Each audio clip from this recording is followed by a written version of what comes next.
बंदी छोड़ सतगुरु रामपाल जी परमेश्वर जी की जय हो। परमपिता परमात्मा सारी सृष्टि के रचनहार कुल मालिक असंख्य ब्रह्मांडों के स्वामी जगत गुरु तीनों लोकों में प्रवेश करके सबका धारण पोषण करने वाले राजाधीराज आत्माधार नाथों के नाथ देवों के देव महादेव सर्वेश्वर महेश्वर मृत्युंजय अजरो अमर आदि अनादि सनातनी प्रभु जगत पिता जगदीश्वर श्री श्री 1008 की उपाधि के वास्तविक अधिकारी अकाल मूरत सौद स्वरूपी राम वासुदेव सर्वगतम ब्रह्म परम पूज्य प्रथम पूज्य परम संत परम पुरुष परम धनी परम दयालु सत्य कबीर हक्का कबीर अल्लाहु अकबर बाखबर अल्लाह ताला जगत के तारणहार जगत के मुक्तिदाता जगत के जगन्नाथ हारे के सहारे हिंदुओं के राम मुसलमानों के अल्लाह सिखों के वाहिगुरु ईसाइयों के मसीह दया के सागर दयानिधि करुणा के सागर करुणानिधि स्वयंभू परिभू संकट मोचन कष्ट हरण मंगल करण दुख भंजन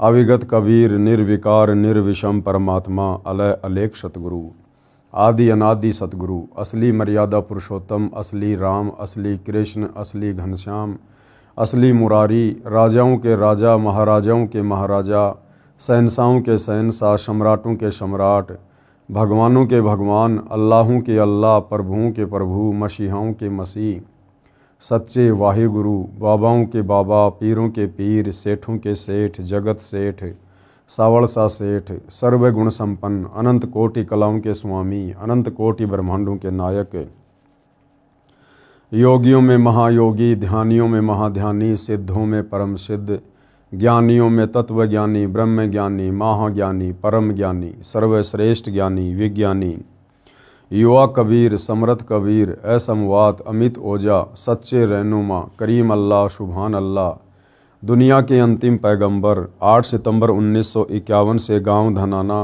जिला सोनीपत हरियाणा भारतवर्ष की पावन भूमि पे प्रकट रियल कल की भगवान श्री नारायण साकार हरि श्री बाबा साहिब नूर अनंत परमात्मा सच्चे दरवेश सच्चे बाखबर संत श्रोमणी सतगुरु रामपाल जी परमेश्वर जी के चरण कमल में साध संगति से जुड़े हुए देश विदेश से आप और हम सभी सत्सेवक भाई बहनों का अनंत कोटि दंडवत प्रणाम।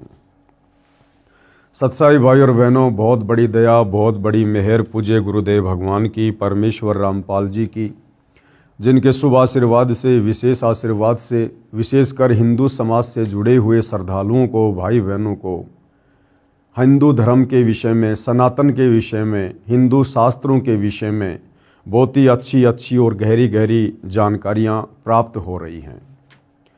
भाई और बहनों, ये पवित्र पुस्तक हिंदू साहिबान नहीं समझे गीता वेद पुराण सतगुरु रामपाल जी ने अपने कर कमल से लिखकर विश्व के मानव पर एक बहुत बड़ा उपकार किया है। विशेषकर हिंदू समाज से जुड़े भाई बहनों को अध्यात्म के विषय में इस पुस्तक को पढ़कर समझकर बहुत कुछ जानने को मिलेगा। तो भाई और बहनों, इसी पुस्तक पर आज हमारा 6 नंबर का वीडियो है। प्रत्येक वीडियो में गुरुदेव के आशीर्वाद से हमें बहुत गहरी जानकारी प्राप्त हो रही है। आज के वीडियो में परमेश्वर हमें इस पुस्तक में लिखकर समझा रहे हैं कि किस प्रकार से जैन धर्म के प्रथम तीर्थकर ऋषभ देव जी ने सतयुग में अपने पिता अंतिम कुलकर नाभिराज के बाद शास्त्र विरुद्ध साधना वेद विरुद्ध साधना करनी प्रारंभ कर दी थी। और ऋषभ देव जी ने वेद विरुद्ध साधना के बाद जो प्रथम नाम उपदेश दिया था वो अपने पौत्र मारीची को दिया था। और वही मारीची वाली आत्मा आगे चलकर जैन धर्म में 24वां तीर्थकर महावीर जैन बना। यानी विचार करने की बात है कि ऋषभ देव जी से उपदेश प्राप्त करके मारीची वाली आत्मा आगे चलकर महावीर जैन बना। तो सोचिए, जब ऋषभ देव जी ने सतयुग में ही वेद विरुद्ध साधना प्रारंभ कर दी थी तो भला महावीर जैन के पास में कौन सी वेदों के अनुसार साधना रही होगी। और कैसे महावीर जैन के बताए अनुसार साधना करके वर्तमान का जैन समाज सद्गति को प्राप्त हो सकता है। और महावीर जैन वाली आत्मा यानी मारीची के जीव ने महावीर जैन बनने तक के सफ़र में किन किन योनियों को भोगा, कितनी बार नरक में गया, कितनी बार स्वर्ग में गया, कितनी बार देवता बना, कितनी बार पशु बना, कितनी बार पक्षी बना, जो आज हम इस पवित्र पुस्तक में पढ़ने जा रहे हैं। तो ये सारे प्रमाण अपनी आँखों से देखने के बाद हिंदू समाज व विशेषकर जैन समाज के भाई बहनों को विचार करना चाहिए और इस कलयुग की पिछली पीढ़ी में एक बार पुनः उसी वेद अनुकूल साधना की ओर सतगुरु रामपाल जी जो विश्व को लेकर जा रहे हैं, सब ने विचार करके उनकी सत साधना को ग्रहण करके अपनी आत्मा का कल्याण करवाना चाहिए। तो सतयुग में ऋषभ देव जी से नाम उपदेश प्राप्त करके मारीची वाली आत्मा ने किन किन शरीरों में कष्ट उठाए, कैसी कैसी उस आत्मा की दुर्गति हुई, हम जैन समाज की प्रमाणित पुस्तकों से जानेंगे। जैन धर्म का विकास इतिहास। तीर्थकर ऋषभदेव की जीवन घटनाएं। तीर्थकर ऋषभदेव अंतिम कुलकर नाभिराज के पुत्र थे। उनकी माता का नाम मरु देवी था। वे इक्ष्वाकु वंशी नाभिराज अयोध्या के एक लोकप्रिय राजा थे। ये सतयुग के शुरुआत की बातें हैं। युवा होने पर नाभिराज ने ऋषभदेव का विवाह सुनंदा और सुमंगला से कर दिया। सुनंदा ने तेजस्वी पुत्र बाहुबली और पुत्री सुंदरी को जन्म दिया और सुमंगला ने भरत सहित 99 पुत्रों और ब्राह्मी पुत्री को जन्म दिया। समय आने पर ऋषभदेव ने भरत को अयोध्या का, बाहुबली को तक्षशिला का और शेष युवराजों को उनकी योग्यता अनुसार राज्य सौंपकर संसार त्याग दिया और दीक्षा लेकर साधना में लीन हो गए। साधना काल में पाणिपात्री ऋषभदेव 1 वर्ष तक निराहार रहे। ऋषभदेव जी जब साधना करने के लिए जंगलों में चले गए तो 1 वर्ष तक निराहार रहे। पहली बात तो ये भाई और बहनों कि वेदों में कहीं भी निराहार रहकर यानी भूखे मरकर साधना करने का कोई प्रावधान नहीं है और ना ही जंगलों में जाकर यानी कर्म सन्यासी बनकर साधना करने का कोई प्रावधान है। लेकिन सतयुग में ही ऋषभदेव जी ने वेद विरुद्ध साधना अपना मनमाना आचरण करते हुए प्रारंभ कर दी थी। बाद में बाहुबली के पौत्र श्रेयांश कुमार ने इक्षु रस देकर यानी गन्ने का रस देकर उनकी इस निराहार वृत्ति को तोड़ा। लगातार 1000 वर्ष तक तपस्या करने वाले, अब वेदों में गीता जी में कहीं भी तपस्या करने का कोई प्रावधान नहीं है। मुन्नी ऋषभदेव ने अंत में केवल्य ज्ञान प्राप्त किया और धर्म देशना प्रारंभ कर दी, यानी नाम उपदेश देना शुरू कर दिया मनमुखी रूप से ऋषभदेव जी ने। प्रथम नाम उपदेश यानी धर्म देशना भरत के पुत्र मारीची को दी, जो बाद में 24वें तीर्थकर महावीर बने। यानी यही मारीची वाली आत्मा आगे चलकर जैन धर्म में 24वें तीर्थकर महावीर जैन बने। प्रमाण के लिए पेश है जैन संस्कृति कोश के मुख्य पृष्ठ तथा पृष्ठ 175 व 177 की फोटोकॉपी। ये प्रमाणों के साथ में आप भाई बहनों के सामने पेश किया जा रहा है। एनसाइक्लोपीडिया ऑफ जैनिज्म, जैन संस्कृति कोश, प्रथम भाग, जैन इतिहास, संस्कृति, कला एवं पुरातत्व, प्रोफेसर भागचंद्र जैन भास्कर। कहाँ से ये प्रकाशक है, प्राप्ति स्थान, कहाँ कहाँ ये पुस्तक मिलती है, सब कुछ उनके फ़ोन और फैक्स नंबर लिखे हुए हैं। और कहाँ लिखा हुआ इस पुस्तक में, ये सब कुछ आपको यहाँ पर देखने को मिल जाएगा। आप जिस पुस्तक को देख सकते हैं अच्छे से, आगे भी आप इसमें देखेंगे जो का त्यों लेख इस पुस्तक में लिखा हुआ है। जैन धर्म का विकास इतिहास। पिछले अध्याय में हमने जैन धर्म की मूल विशेषताओं की ओर संकेत करते हुए उसके उद्भव का उल्लेख किया था। ये सब कुछ लिखा हुआ है और यहाँ पर है तीर्थकर ऋषभदेव की जीवन घटनाएं। तीर्थकर ऋषभदेव अंतिम कुलकर नाभिराज के पुत्र थे। उनकी माता मरु देवी थी। वे इक्ष्वाकु वंशी नाभिराज अयोध्या के एक लोकप्रिय राजा थे। तरुण होने पर यानी युवा होने पर नाभिराज ने ऋषभदेव का विवाह सुनंदा और सुमंगला से कर दिया। सुनंदा ने तेजस्वी पुत्र बाहुबली और पुत्री सुंदरी को जन्म दिया और सुमंगला ने भरत सहित 99 पुत्रों और ब्राह्मी पुत्री को जन्म दिया।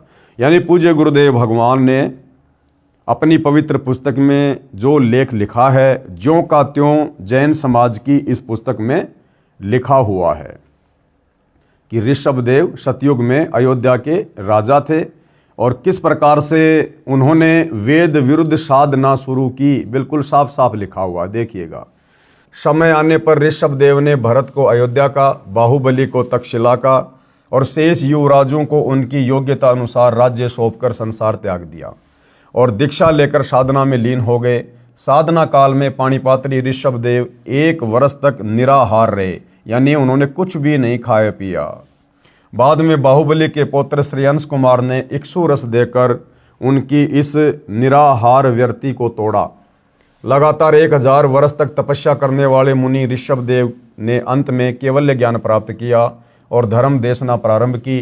प्रथम धर्म देशना यानी नाम उपदेश भरत के पुत्र मारीची को दी, जो बाद में 24वें तीर्थकर महावीर जैन बने। ये सब कुछ जैन समाज की पुस्तकों में लिखा हुआ है। कहने का मतलब है कि जो बातें पूज्य गुरुदेव भगवान हमें इस पवित्र पुस्तक हिंदू साहिबान नहीं समझे गीता वेद पुराण इसमें जो लिखा है वो शब्दा शब्द सत्य है, किसी को किसी प्रकार की कोई शंका ना हो। अब हम अपने मुख्य पॉइंट पर आते हैं। हिंदू साहिबान नहीं समझे गीता वेद पुराण। वेदों वाली साधना यानी जो श्रीमद् भगवत गीता के रूप में द्वापर के अंत में बताई है, यह सतयुग के लगभग 1 लाख वर्ष बीत जाने पर नष्ट हो गई थी। यानी नाभिराज तक वेदों के अनुसार साधना हुआ करती थी, लेकिन नाभिराज के बाद उनके जो बेटे थे, जो पुत्र थे ऋषभदेव, उन्होंने फिर वेद विरुद्ध साधना करनी शुरू कर दी थी, मनमाना आचरण करना शुरू कर दिया था। यानी सनातन का धीरे धीरे पतन ऋषभदेव के बाद शुरू हो चुका था,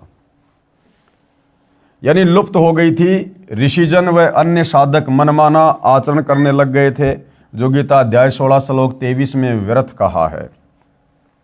इसका प्रमाण है राजा ऋषभदेव व मरीचि।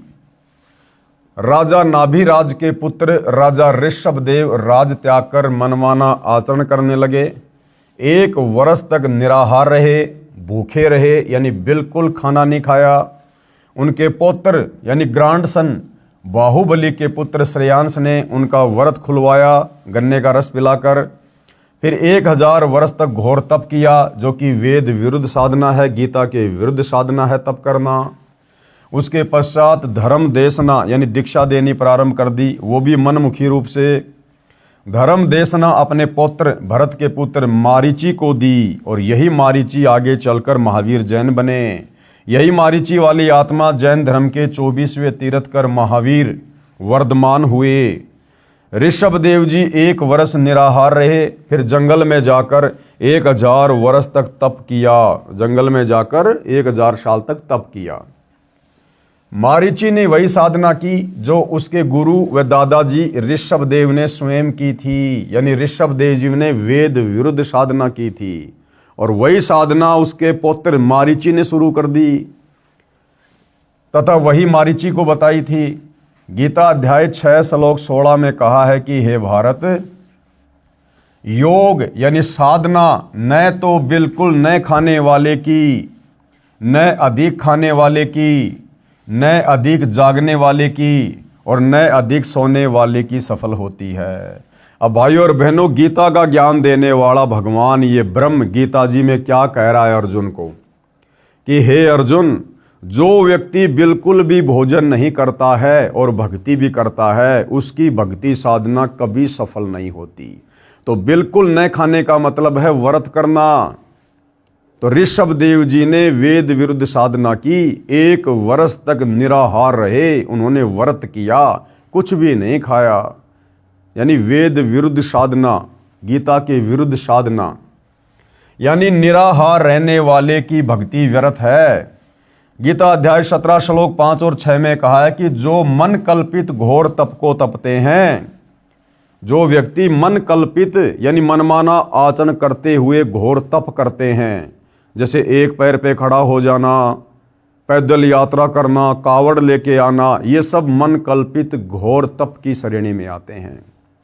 तो गीता का ज्ञान देने वाला भगवान ब्रह्म, जिसे हिंदू समाज श्री कृष्ण के नाम से जानता है, पहचानता है और उसी को सुप्रीम गॉड मानता है, तो भाई वही गीता का ज्ञान देने वाला भगवान ब्रह्म कह रहा है गीता अध्याय 17 श्लोक 5 और 6 में कि जो मन कल्पित घोर तप को तपते हैं।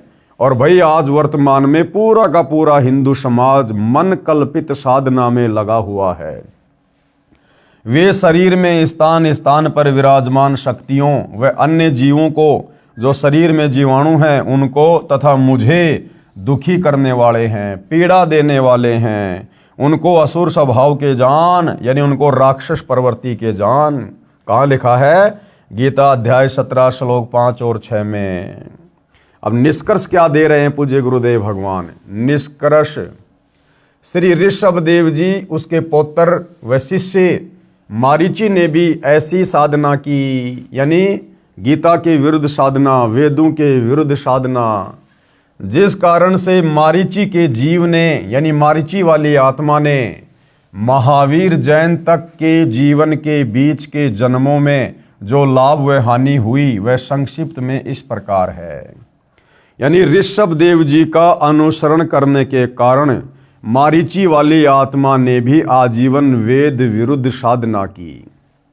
और मारीची से लेकर, यानी मारीची हुए थे सतयुग में, और मारीची से लेकर महावीर जैन तक का सफर उसी आत्मा का। तो महावीर जैन हुए अब कलयुग में, और मारीची वाली आत्मा हुई थी सतयुग में। तो इस बीच तो कई लाखों वर्ष का जीवन व्यतीत हो गया। तो मारीची वाली आत्मा जो सतयुग में थी, उस समय से लेकर और महावीर जैन तक के जीव का सफर जो उसने तय किया उस आत्मा ने, इस दौरान उस वेद विरुद्ध साधना के करने के चलते उस मारीची वाली आत्मा ने कितने शरीर धारण किए, कैसी कैसी योनियां धारण की, कैसे कैसे कष्ट उठाए उस वेद विरुद्ध साधना के करने के चलते।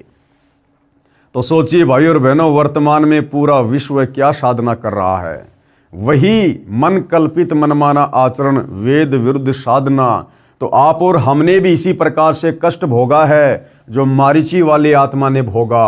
अब हम आगे पढ़ेंगे कि किन किन शरीरों को मारीची वाली आत्मा ने धारण किया और कष्ट उठाया वेद विरुद्ध साधना करने के चलते।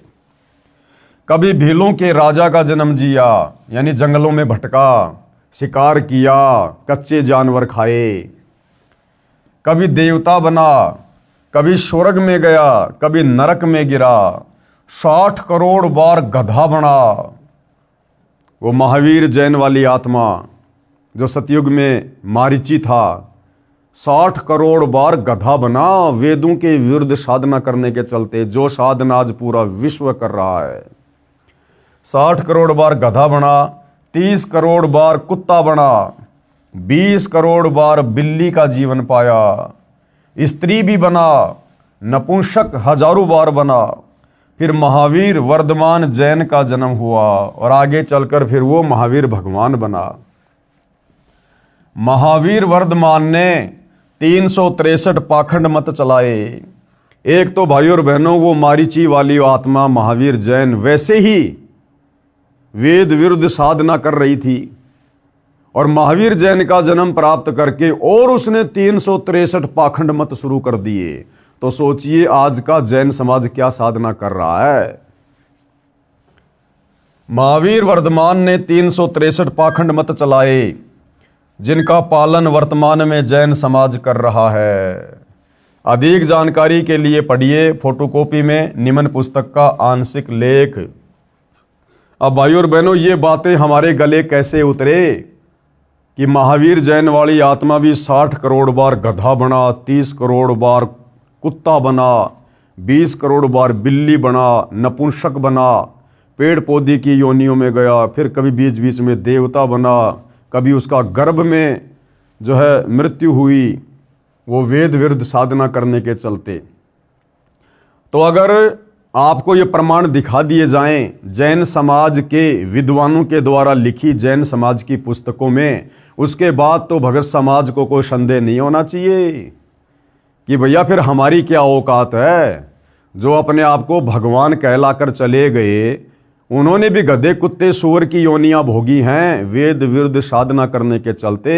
तो हम जैसे दो कौड़ी के जीवों की भला क्या औकात, यदि हमने आज वर्तमान में तत्वदर्शी संत सतगुरु रामपाल जी के बताए अनुसार वेद अनुकूल साधना प्रारंभ नहीं की। तो भाइयों और बहनों, ये पुस्तक है, पुस्तक आओ जैन धर्म को जाने, जिसके लेखक हैं प्रवीण कुमार जैन, M.A. शास्त्री, जम्बूद्वीप हस्तिनापुर। प्रकाशक हैं श्रीमती सुनीता जैन, जम्बूद्वीप हस्तिनापुर, मेरठ उत्तर प्रदेश। मुद्रक हैं Dhinendra Jain, new Rishabh offset printer, Meerut.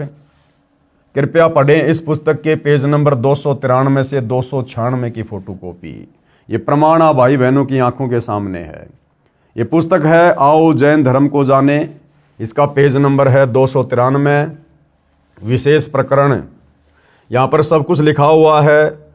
ये सवाल है कि श्री महावीर भगवान के अन्य कौन कौन से नाम हैं। उत्तर है अन्य 5 नाम है वीर, अतिवीर, सन्मति, महावीर एवं वर्धमान।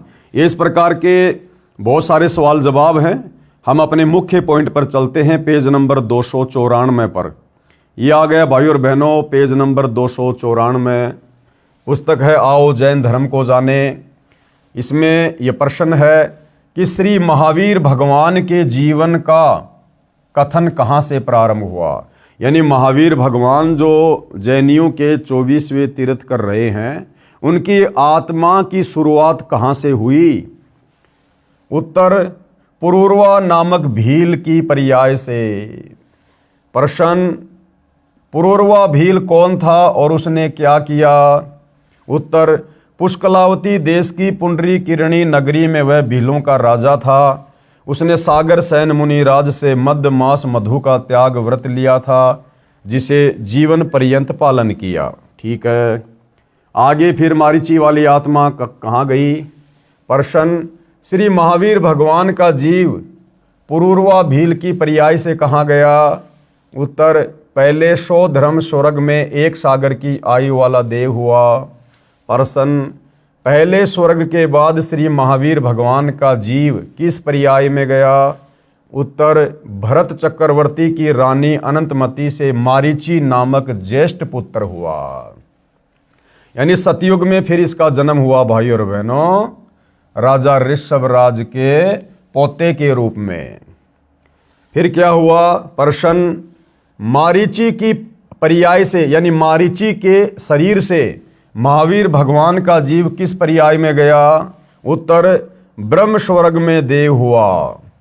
अब सतयुग से महावीर जैन के जीव की यात्रा शुरू होती है। यानी मारीची ने, जो कि आगे चलकर महावीर जैन बना, तो मारीची ने सतयुग में अपने दादा ऋषभ देव से नाम उपदेश लिया और भक्ति शुरू की। और ऋषभ देव से नाम लेकर उसने भक्ति शुरू की, तो मरने के बाद उसका जीव कहाँ गया। ब्रह्म स्वर्ग में देव हुआ। प्रश्न, ब्रह्म स्वर्ग के बाद श्री महावीर भगवान का जीव किस पर्याय में, यह पर्याय का मतलब होता है शरीर, कौन से शरीर में गया। उत्तर, अयोध्या नगरी में कपिल ब्राह्मण की काली स्त्री से जटिल नाम का पुत्र हुआ। फिर प्रश्न है, जटिल की पर्याय से यानी शरीर से श्री महावीर भगवान का जीव किस पर्याय यानी शरीर में गया। उत्तर मिला, 100 धर्म स्वर्ग में 1 सागर की आयु वाला देव हुआ। आगे प्रश्न किया है, सो धर्म स्वर्ग से निकलकर श्री महावीर भगवान का जीव किस पर्याय में गया? उत्तर, इसी भरत क्षेत्र में सूतिका नामक गांव में अग्निभूत ब्राह्मण की गौतम स्त्री से अग्निशय नामक पुत्र हुआ। आगे प्रश्न किया है, अग्निशय की पर्याय से श्री महावीर भगवान का जीव किस पर्याय में गया? उत्तर मिला, स्वर्ग में गया। प्रश्न, स्वर्ग की पर्याय से श्री महावीर भगवान का जीव किस पर्याय में गया? उत्तर, भरत क्षेत्र के मंदिर नामक ग्राम में गौतम ब्राह्मण की कौशिकी पत्नी से अग्निमित्र नाम का पुत्र हुआ। यानी मारीची वाली आत्मा के बार बार जन्म होते आ रहे हैं, मोक्ष नहीं हुआ, बार बार जन्म और मृत्यु होती आ रही है। जैसे कि गीता का ज्ञान देने वाले ब्रह्म ने गीता में पहले ही कहा है कि अर्जुन, तेरे और मेरे बहुत जन्म हो चुके हैं, तू और मैं और ये राजा लोग पहले भी थे, आज भी हैं और आगे भी होंगे। यानी ब्रह्म की साधना करते करते ये जीव कभी भी पूर्ण मुक्ति को प्राप्त नहीं हो सकता, जन्म और मरण के चक्कर से पीछा नहीं छुड़वा सकता। प्रश्न, अग्निमित्र की पर्याय से श्री महावीर भगवान का जीव कहाँ गया? उत्तर मिला, महेंद्र स्वर्ग में गया। प्रश्न, महेंद्र स्वर्ग से श्री महावीर भगवान का जीव कहाँ गया? उत्तर, मंदिर नगर में सालकाय ब्राह्मण की पत्नी से भारद्वाज नाम का पुत्र हुआ। प्रश्न, भारद्वाज की पर्याय से महावीर भगवान का जीव कहाँ गया? उत्तर मिला, महेंद्र स्वर्ग में गया। प्रश्न, महेंद्र स्वर्ग से महावीर भगवान का जीव कहाँ गया? उत्तर है, इतर निगोद में एक सागर की आयु वाला निगोदिया जीव हुआ।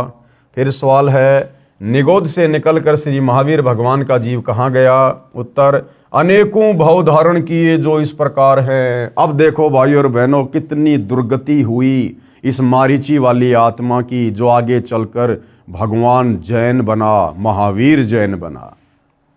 निगोद से निकलकर श्री महावीर भगवान का जीव कहाँ गया? अब देखिए भाई और बहनों, वेद विरुद्ध साधना करने का नतीजा, राजा ऋषभदेव से उपदेश लेकर वेद विरुद्ध साधना करने का परिणाम, नतीजा। जो वेद विरुद्ध साधना वर्तमान में पूरा विश्व कर रहा है, सतगुरु रामपाल जी के भक्तों को छोड़कर।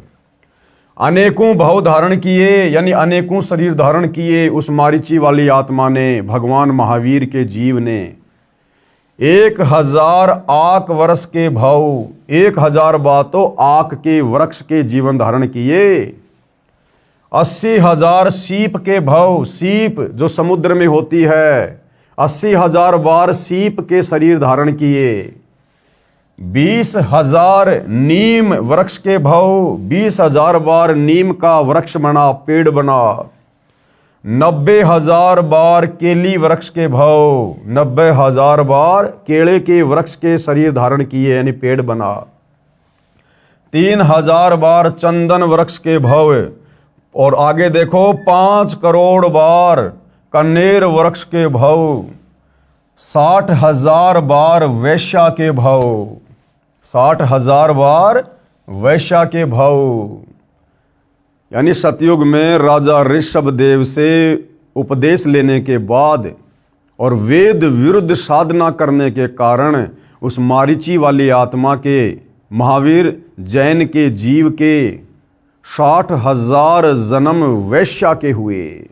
और वैश्या बनकर भाई और बहनों कुकर्म करके, व्यभिचार करके अपने कितने कर्म फोड़े उस जीव ने। यह है वेद विरुद्ध साधना का परिणाम।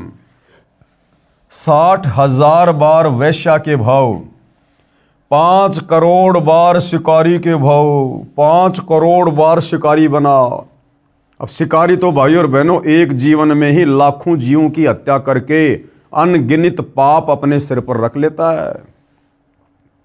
और वो मारीची वाली आत्मा वेद विरुद्ध साधना करने के कारण, गीता विरुद्ध साधना करने के कारण, शास्त्रों के विरुद्ध साधना करने के कारण, तत्वदर्शी संत के अभाव में 5 करोड़ बार शिकारी के जीवन भोगे।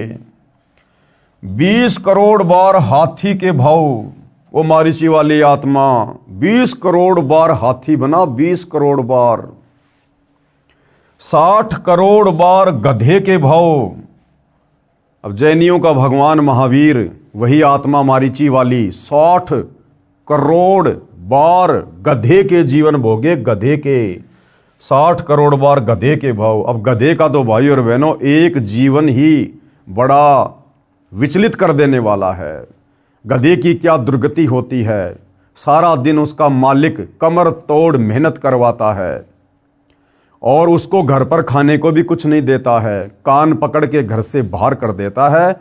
बाहर वो गधा उन कुर्रियों पर वो गंदगी खाता हुआ फिरता है। गधे की कमर में जख्म हो जाता है इतना सामान ढोने के कारण, और फिर कौवा उसकी पीठ पर बैठकर उसके मांस को नोचता है। वो जीव कितना दुखी होता है। और 60 करोड़ बार गधा बना महावीर जैन का जीव, वो मारीची वाली आत्मा। क्यों? वेद विरुद्ध साधना करने के कारण, मनमानी पूजा पाठ साधना करने के कारण। भाई और बहनों, वर्तमान का हिंदू समाज क्या कर रहा है? टोटली वेद विरुद्ध साधना, पूरा विश्व है। इसीलिए तो 84 लाख योनियों में गधे, कुत्ते, सूअर, इन पशु पक्षियों की, कीट पतंगों की इतनी ज्यादा संख्या हो गई है। वेद विरुद्ध साधना करने के कारण और उल्टे सीधे कर्म कुकर्म व्यसन करने के कारण सूअर के जन्म, कुत्ते के जन्म, एक कुतिया एक बार में 8-8, 10-10 बच्चों को जन्म देती है। एक सूअरी एक बार में 12-12 बच्चों को जन्म देती है। क्यों? क्योंकि पूरी दुनिया लाखों वर्षों से वेद विरुद्ध साधना करती हुई आ रही है, जिस कारण से परिणाम स्वरूप उस कर्म का फल तो भोगना पड़ेगा, इन पशु योनियों में तो जाना पड़ेगा। तो भाई और बहनों, ये परिणाम है वेद विरुद्ध साधना का। आज हम भले ही सतगुरु रामपाल जी की शरण में आ गए और यदि मर्यादा में रहकर भक्ति करते रहे तो निकट भविष्य में अपनी आत्मा का कल्याण करवा लेंगे। हम इस प्रकार से पुनः दुर्गति को प्राप्त नहीं होंगे। लेकिन भाई और बहनों, सतगुरुदेव भगवान के मिलने और उनकी सत्साधना के मिलने से पहले आप और हम सभी भाई बहनों के असंख्यों बार, करोड़ों बार इसी प्रकार से गधे, कुत्ते, सूअर, कीट पतंग, हाथी, शेर, सूअर, ये सारे जन्म हम लोग भोग चुके हैं। इन कष्टों को हमने झेला है, सहन किया है। इसलिए भाई और बहनों, अब हमने दृढ़ता के साथ उस वेद विरुद्ध साधना को त्याग कर सतगुरु रामपाल जी के द्वारा जो शास्त्र विरुद्ध साधना बताई जा रही है, हमने विशेष मर्यादाओं में रहकर इस साधना पर अंतिम समय और श्वास तक दृढ़ रहना है। तो मारीची वाली आत्मा ने क्या क्या शरीर भोगे? 20 करोड़ बार हाथी के भाव, 60 करोड़ बार गधे के भाव, 30 करोड़ बार कुत्ते के भाव। अब भाइयों और बहनों, यदि हम कुत्ते के एक जीवन पर गहनता से नजर डालें तो बड़ा विचलित कर देने वाला दृश्य है। कुत्ता पूरी रात भौंकेगा क्योंकि उसकी गंदी आदत है, उसका स्वभाव ही ऐसा है। सुबह उसको तेज की भूख लगेगी, भोजन के लिए घर घर जाएगा, कहीं उसको टूक मिलेंगे तो कहीं उसको जूत मिलेंगे। मान लो किसी भगवान आत्मा ने एक टुकड़ा डाल दिया, अब एक टुकड़े से उस भूखे कुत्ते की भूख शांत नहीं होती और ज़्यादा बढ़ जाती है। और एक टुकड़ा भी जमीन में डाल दिया जाता है, साथ में 10 ग्राम मिट्टी खाएगा। फिर भाई और बहनों दूसरे घर में जाएगा, वहाँ उसका सौभाग्य या दुर्भाग्य उसको रोटी का टुकड़ा मिले या उसको डंडा मिले।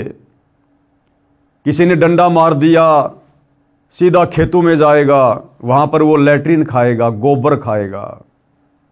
कुत्ते आपस में लड़ते हैं, झगड़ते हैं, एक दूसरे का शरीर फाड़ देते हैं, उसमें कीड़े पड़ जाते हैं, जख्म हो जाता है, कुत्ते को खुजली लग जाती है, एक्सीडेंट में पैर टूट जाता है, कमर टूट जाती है। और कितनी दुर्गति से भाई और बहनों वो कुत्ता अपना जीवन पूरा कर पाता है। ना समय पे खाना, ना पीना, ना ढंग से सोना, कैसी दुर्गति है उसकी। अब ना उसके पास कोई परिवार है, ना कोई ज़मीन है, ना फार्म हाउस है, ना कोई बिजनेस कर सकता है, ना अपनी दुख तकलीफ पीड़ा बोलकर किसी को बता सकता है। और मारीची वाली आत्मा ने, महावीर जैन के जीव ने कितनी बार कुत्ते के शरीर धारण किए? 30 करोड़ बार। 60 करोड़ बार नपुंसक के भव, 60 करोड़ बार हिजड़ा बना, 60 करोड़ बार, और 20 करोड़ बार स्त्री के भव, 90 लाख बार धोबी के भव, 8 करोड़ बार घोड़े के भव, 8 करोड़ बार घोड़ा बना, 20 करोड़ बार बिल्ली के भव, 60 लाख बार गर्भपात में मरण, और 60 लाख बार वो मारीची वाली आत्मा वेद विरुद्ध साधना करने के कारण, मनमानी भक्ति साधना करने के कारण, और 60 लाख बार गर्भपात से मरण यानी मां के पेट में ही उसकी मृत्यु हो गई, और 80 लाख बार देव पर्याय को प्राप्त हुआ। अब क्या करेंगे उस देवता के शरीर को जो 60 करोड़ बार 30 करोड़ बार गधे कुत्ते के शरीर भोगने पड़ रहे हैं।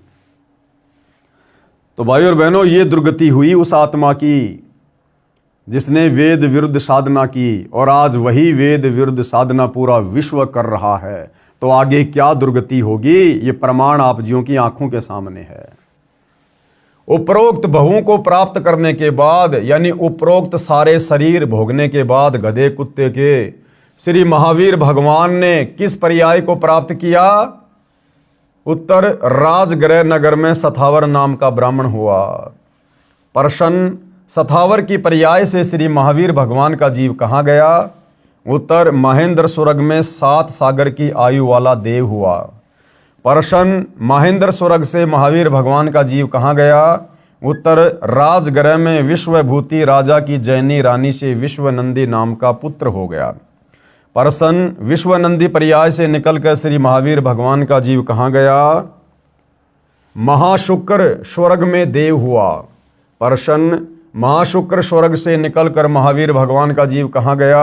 उत्तर त्रिपष्ट नामक नारायण हुआ। प्रश्न, त्रिपष्ट नारायण से श्री महावीर भगवान का जीव कहाँ गया?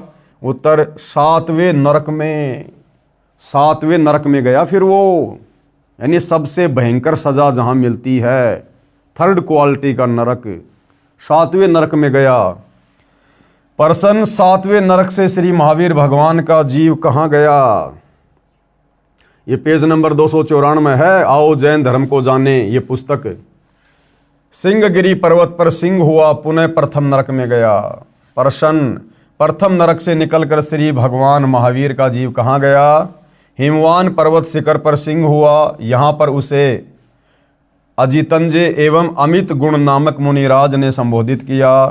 प्रश्न, सिंह का जीव किस पर्याय में गया? सौधर्म स्वर्ग में सिंह केतु नाम का देव हुआ। सिंह केतु का जीव किस पर्याय में गया? कनक प्रभु नगर में राजा नकपुंख विद्याधर और रानी कनकमाला से कंकोज्वल नाम का पुत्र हुआ। फिर कनकोज्वल आगे किस पर्याय में गया? 7वें स्वर्ग में देव हुआ। 7वें स्वर्ग से श्री भगवान महावीर का जीव कहाँ गया? अयोध्या नगरी में राजा वज्रसेन की शीलवती रानी से हरिसेन नाम का पुत्र हुआ। ये उसके बहुत सारे जन्म लिखे हुए हैं भाई और बहनों। और अंत में फिर वो जीव कहाँ गया? अंत में देखिएगा, पुष्कोत्तर विमान में देव हुआ। तदंतर 24वें तीर्थ कर श्री महावीर भगवान हुए। अपनी इतनी दुर्गति करवाकर, इतने कष्ट उठाकर, गधे के, कुत्ते के, घोड़े के, नपुंसक के, धोबी के, वृक्षों के ये शरीर भोगने के बाद, और अंत में वो मारीची वाली आत्मा फिर क्या बना? अंत में 24वें तीर्थ कर श्री महावीर भगवान हुए। अभी भी भगवान, कितनी बार गधा बना, कुत्ता बना, उसके बाद भी भगवान। प्रश्न, श्री महावीर भगवान के जीव ने कितने पाखंड मत चलाए? अब देखो भाई और बहनों, ये पुस्तक सतगुरु रामपाल जी ने नहीं लिखी है, जैन समाज के विद्वानों ने लिखी है, और पूरे जैन समाज को स्वीकार्य है। और क्या लिखा जा रहा है कि श्री महावीर भगवान के जीव ने कितने पाखंड मत चलाए? 363 पाखंड मत चलाए।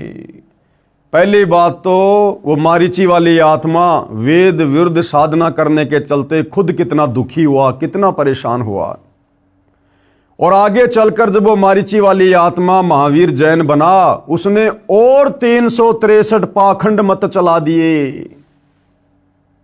यानी आज का जैन समाज वो साधना भी नहीं कर रहा जो साधना ऋषभ देव ने मारीची को दी थी, क्योंकि आगे चलकर उसी मारीची वाली आत्मा ने महावीर जैन बनकर भक्ति के स्वरूप को और अधिक बिगाड़ दिया और मनमाना आचरण करते हुए मनमुखी रूप से 363 पाखंड मत चला दिए।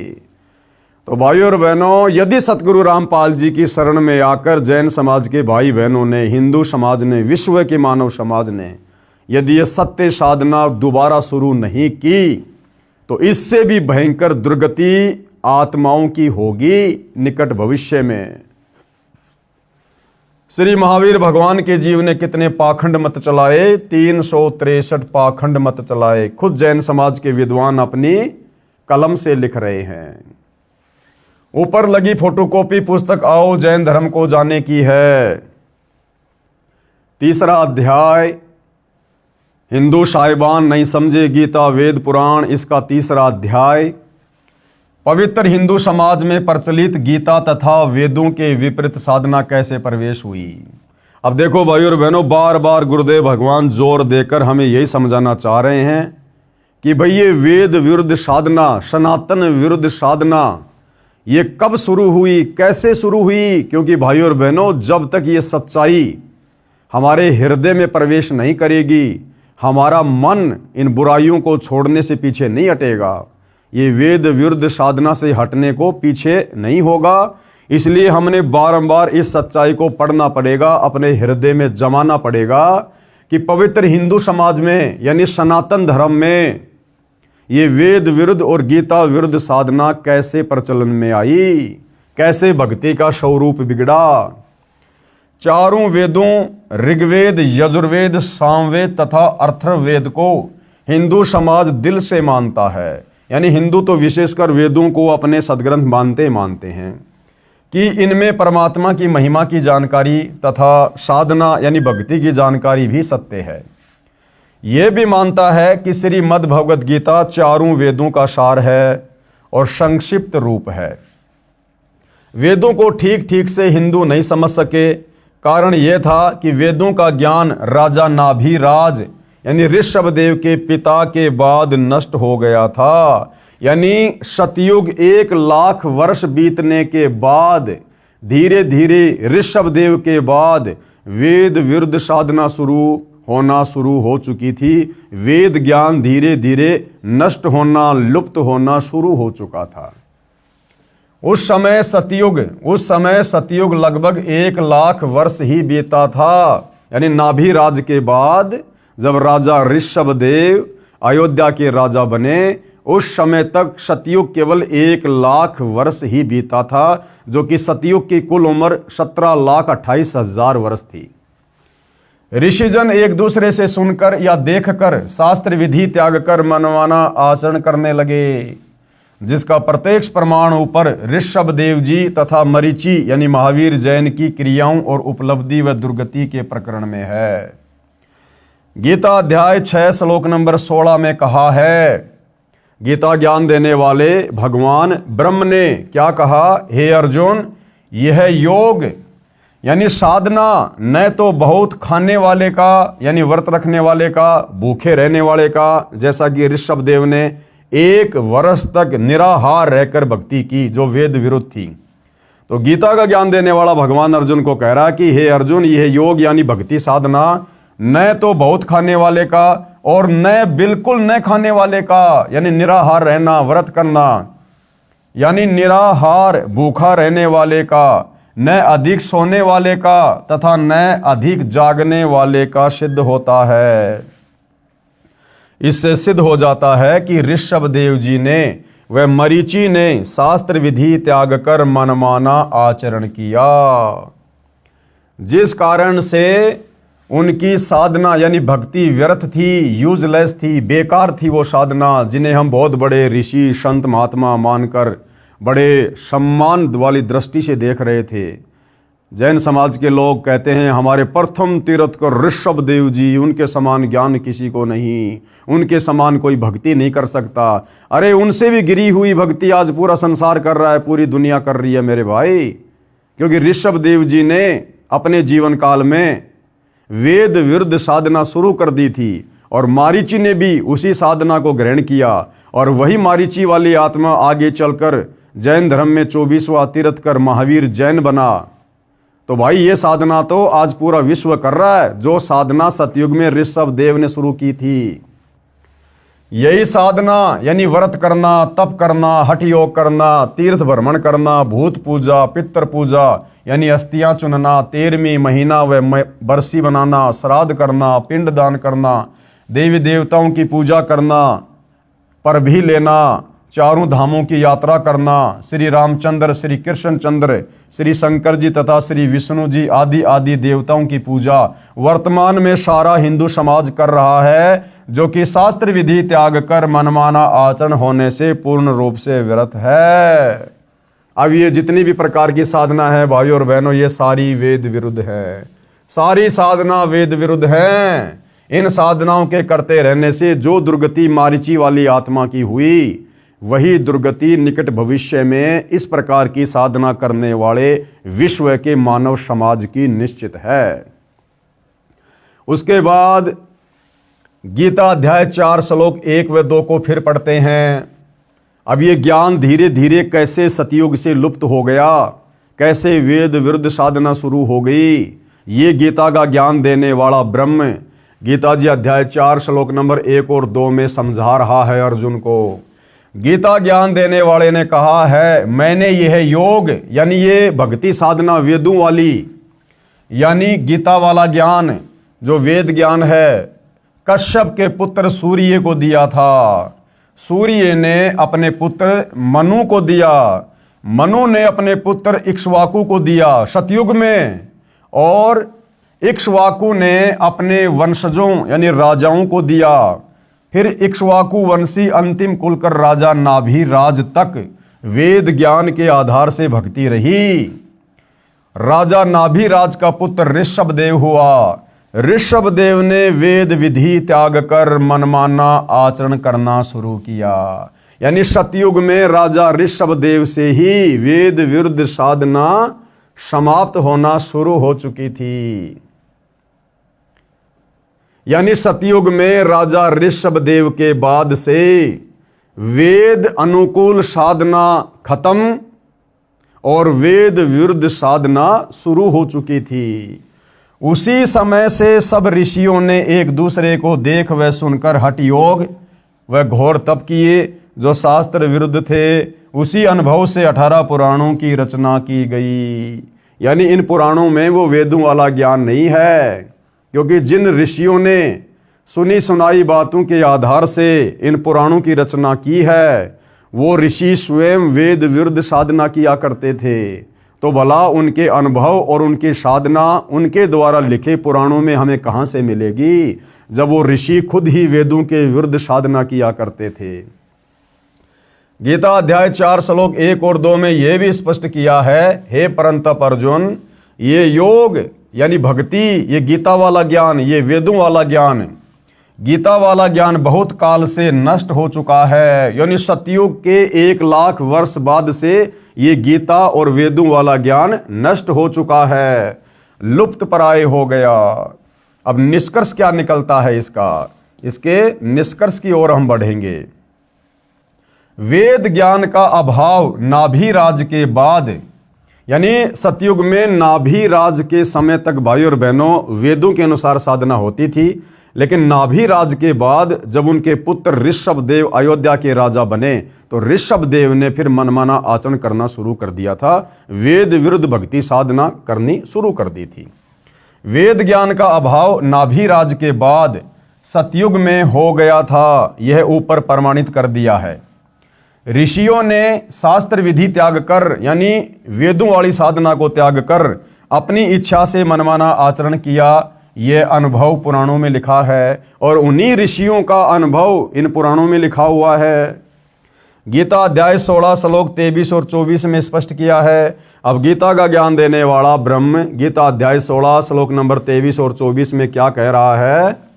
गीता अध्याय 16 श्लोक 23, जो व्यक्ति यानी जो भगत शास्त्र विधि को त्याग कर यानी वेदों और गीता वाली साधना को त्याग कर जो अपनी इच्छा से मनमाना आचरण करता है, हरे रामा हरे कृष्णा राम राम राधे राधे श्याम मिला दे, तीर्थों पर जाना व्रतों पे जाना, व्रत करना, पैदल यात्रा करना, कावड़ लेके आना, देवी देवताओं की पूजा करना, पितृ पूजा करना, भैरव भूत की पूजा करना, श्राद्ध निकलना, चौराहों की पूजा करना, पेड़ पौधों की पूजा करना, दुनिया भर के मनमाने पाखंड जंतर मंत्र, ये सब वेद विरुद्ध साधना है।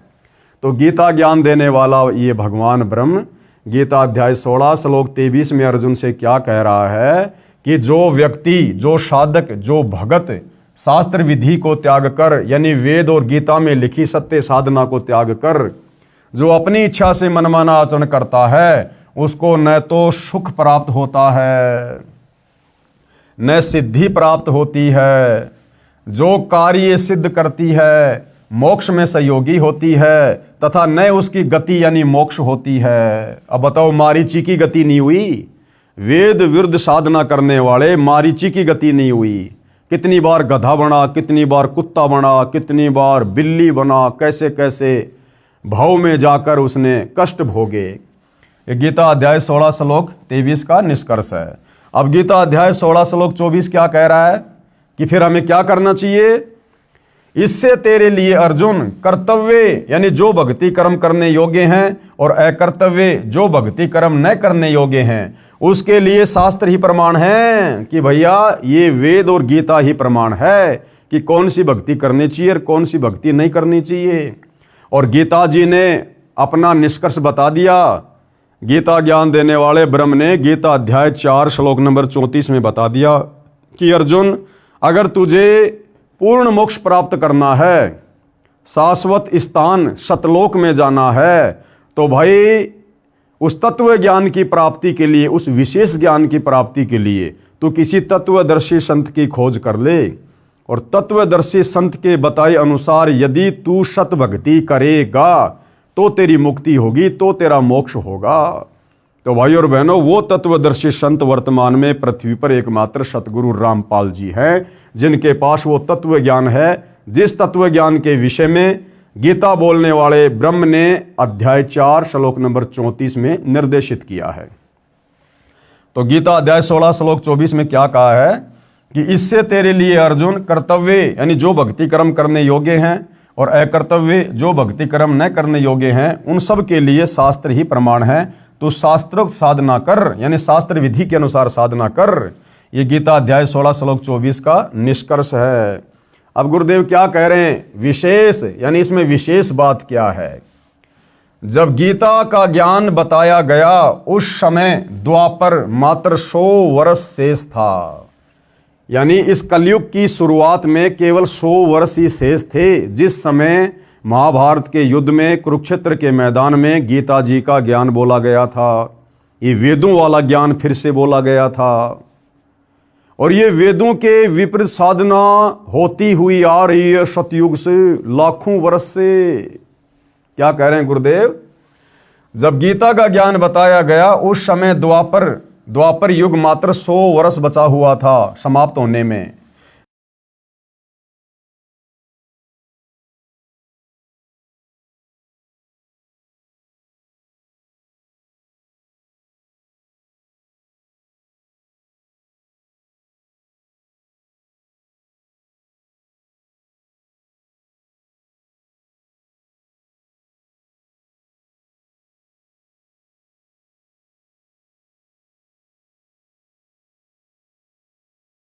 गणित की रीति से समझते हैं 4 युग हैं। सतयुग का कुल समय कितना होता है? 17,28,000 वर्ष। त्रेता युग का कुल समय कितना होता है? 12,96,000 वर्ष। फिर द्वापर युग का कुल समय कितना? 8,64,000 वर्ष। और इन सब का योग कितना हुआ? 38,880,000 वर्ष। जब गीता का ज्ञान बताया गया कब? द्वापर के अंत में। तब द्वापर मात्र 100 वर्ष शेष था, यानी द्वापर युग खत्म होने में केवल 100 वर्ष शेष था, बाकी द्वापर भी पूरा बीत चुका था। इसलिए सतयुग के प्रारंभ से यानी 38,08,800 प्लस ये इसमें -100 कर देंगे तो 38,87,900 वर्ष के बाद गीता का ज्ञान बताया गया। नाभिराज राजा का समय, नाभिराज राजा का समय सतयुग के प्रारंभ में रहा है और नाभिराज के बाद से ये वेदों के विपरीत भक्ति साधना शुरू हो गई थी। नाभिराज राजा का समय सतयुग के प्रारंभ में रहा है क्योंकि वह इक्ष्वाकु जी का परपौत्र था। मनु का जीवन काल सतयुग के प्रारंभ में रहा है। राजा इक्ष्वाकु मनु जी का पुत्र था। यदि नाभिराज तक 1,00,000 वर्ष सतयुग बीत गया माना जाए तो गीता का ज्ञान राजा नाभिराज जी से 37,87,900 वर्ष बाद कहा गया, द्वापर के अंत में, महाभारत के क्षेत्र में। सतयुग के 1,00,000 वर्ष के बाद से जो शास्त्र विधि त्याग कर मनमाना आचरण ऋषियों ने किया वह अनुभव पुराणों में भरा हुआ है। अंतिम कुलकर राजा नाभिराज के बाद से अयोध्या के राजा उसके पुत्र ऋषभ देव ने जो वेद विरुद्ध साधना शुरू कर दी थी, उसके बाद ऋषियों ने एक दूसरे की कही सुनी बातों के आधार से और अपनी भक्ति साधना के अनुभव के आधार से जो पुस्तकें लिखी उनको पुराण कहा जाता है, उपनिषद कहा जाता है। और भाइयों और बहनों, जो ज्ञान सतयुग की शुरुआत में समाप्त हो गया था ऋषभ देव के बाद, वेदों वाला ज्ञान, उसके बाद वही वेदों वाला ज्ञान दोबारा से 38 लाख और कुछ वर्षों के बाद द्वापर युग के अंत में गीता के रूप में फिर से सुनाया गया, फिर से बोला गया। तो इतने लंबे समय तक जो ये वेद ज्ञान लुप्त हो गया था, नष्ट हो गया था, और इस दौरान जितने भी साधु संत महात्मा ऋषि हुए हैं उन्होंने जो भी भक्ति करी, जो भी अपने अनुभव की पुस्तकें लिखी, वो सब वेद विरुद्ध थी और उन्हीं को हमने पुराणों का नाम दिया है, उपनिषदों का नाम दिया है। तो भाइयों और बहनों, उन पुराणों में यानी 18 पुराणों में और उपनिषदों में और उन ऋषि महर्षियों के अनुभव की पुस्तकों में पूर्ण मुक्ति का मार्ग नहीं है, शास्त्र अनुकूल साधना का ज्ञान नहीं है। सतयुग के 1,00,000 वर्ष के बाद से जो शास्त्र विधि त्याग कर मनमाना आचरण ऋषियों ने किया वह अनुभव पुराणों में भरा हुआ है। इसलिए गीता ज्ञान देने वाले ने कहा है, इसलिए गीता का ज्ञान देने वाले काल ब्रह्म ने गीता अध्याय 4 श्लोक नंबर 1 और 2 में कहा है कि यह यथार्थ वेद ज्ञान लुप्त प्राय हो गया। इससे यह सिद्ध हुआ कि सतयुग के शुरू से 1,00,000 वर्ष बाद से गीता ज्ञान देने तक वेद ज्ञान लुप्त था और शास्त्र विरुद्ध साधना व कर्म कांड जो ऋषि करते करवाते थे वह पुराणों तथा उपनिषदों में भरा हुआ है। वह है हट करके कठोर तप करना, तीर्थों का भ्रमण करना, क्योंकि वो साधु संत महात्मा ऋषि वेदों के विरुद्ध यही कार्य किया करते थे। मठों में जाना, तीर्थों पे जाना, तपस्या करना, व्रत रखना, और हमने मान लिया कि इन साधु संत महात्मा ऋषियों को तो वेदों का ज्ञान होगा, ये बड़ी अच्छी संस्कृत बोलते हैं, तपस्या करते रहते हैं, जबकि उनकी सारी की सारी साधना मन कल्पित थी, शास्त्रों के विरुद्ध थी, वेदों के विरुद्ध थी। और उन्होंने अपना वो सारा का सारा अनुभव, वो आदि अधूरी साधना, मनमाना आचरण उन्होंने पुराणों के रूप में लिख कर छोड़ दिया आप और हमारी दुर्गति के लिए। वह पुराणों तथा उपनिषदों में भरा हुआ है। वह है हट करके कठोर तप करना, तीर्थों का भ्रमण, पितृ पूजा, भूत पूजा, कर्म कांड, देवताओं की पूजा, मूर्ति पूजा, शिवलिंग की पूजा, व्रत करना, श्राद्ध करना, पिंडदान करना तथा पर भी नहाना आदि आदि जो गीता में नहीं कहा है, अपितु गीता जी ने तो मना किया है। अब देखो क्या कह रहे हैं गुरुदेव भगवान कि भाई बड़े आश्चर्य की बात है कि गीता का ज्ञान पढ़कर भी पहले वाला अज्ञान घसीटा जा रहा है। यानी वर्तमान के हमारे धर्म गुरु, धारा प्रवाह, संस्कृत बोलने वाले आचार्य शंकराचार्य गीता जी को भी पढ़ रहे हैं और गीता जी भक्ति और भगवान के विषय में क्या बता रही है, और उसके बावजूद भी ये हमारे धर्म गुरु उसी मनमाने आचरण को खुद भी कर रहे हैं और आम समाज से भी करवा रहे हैं।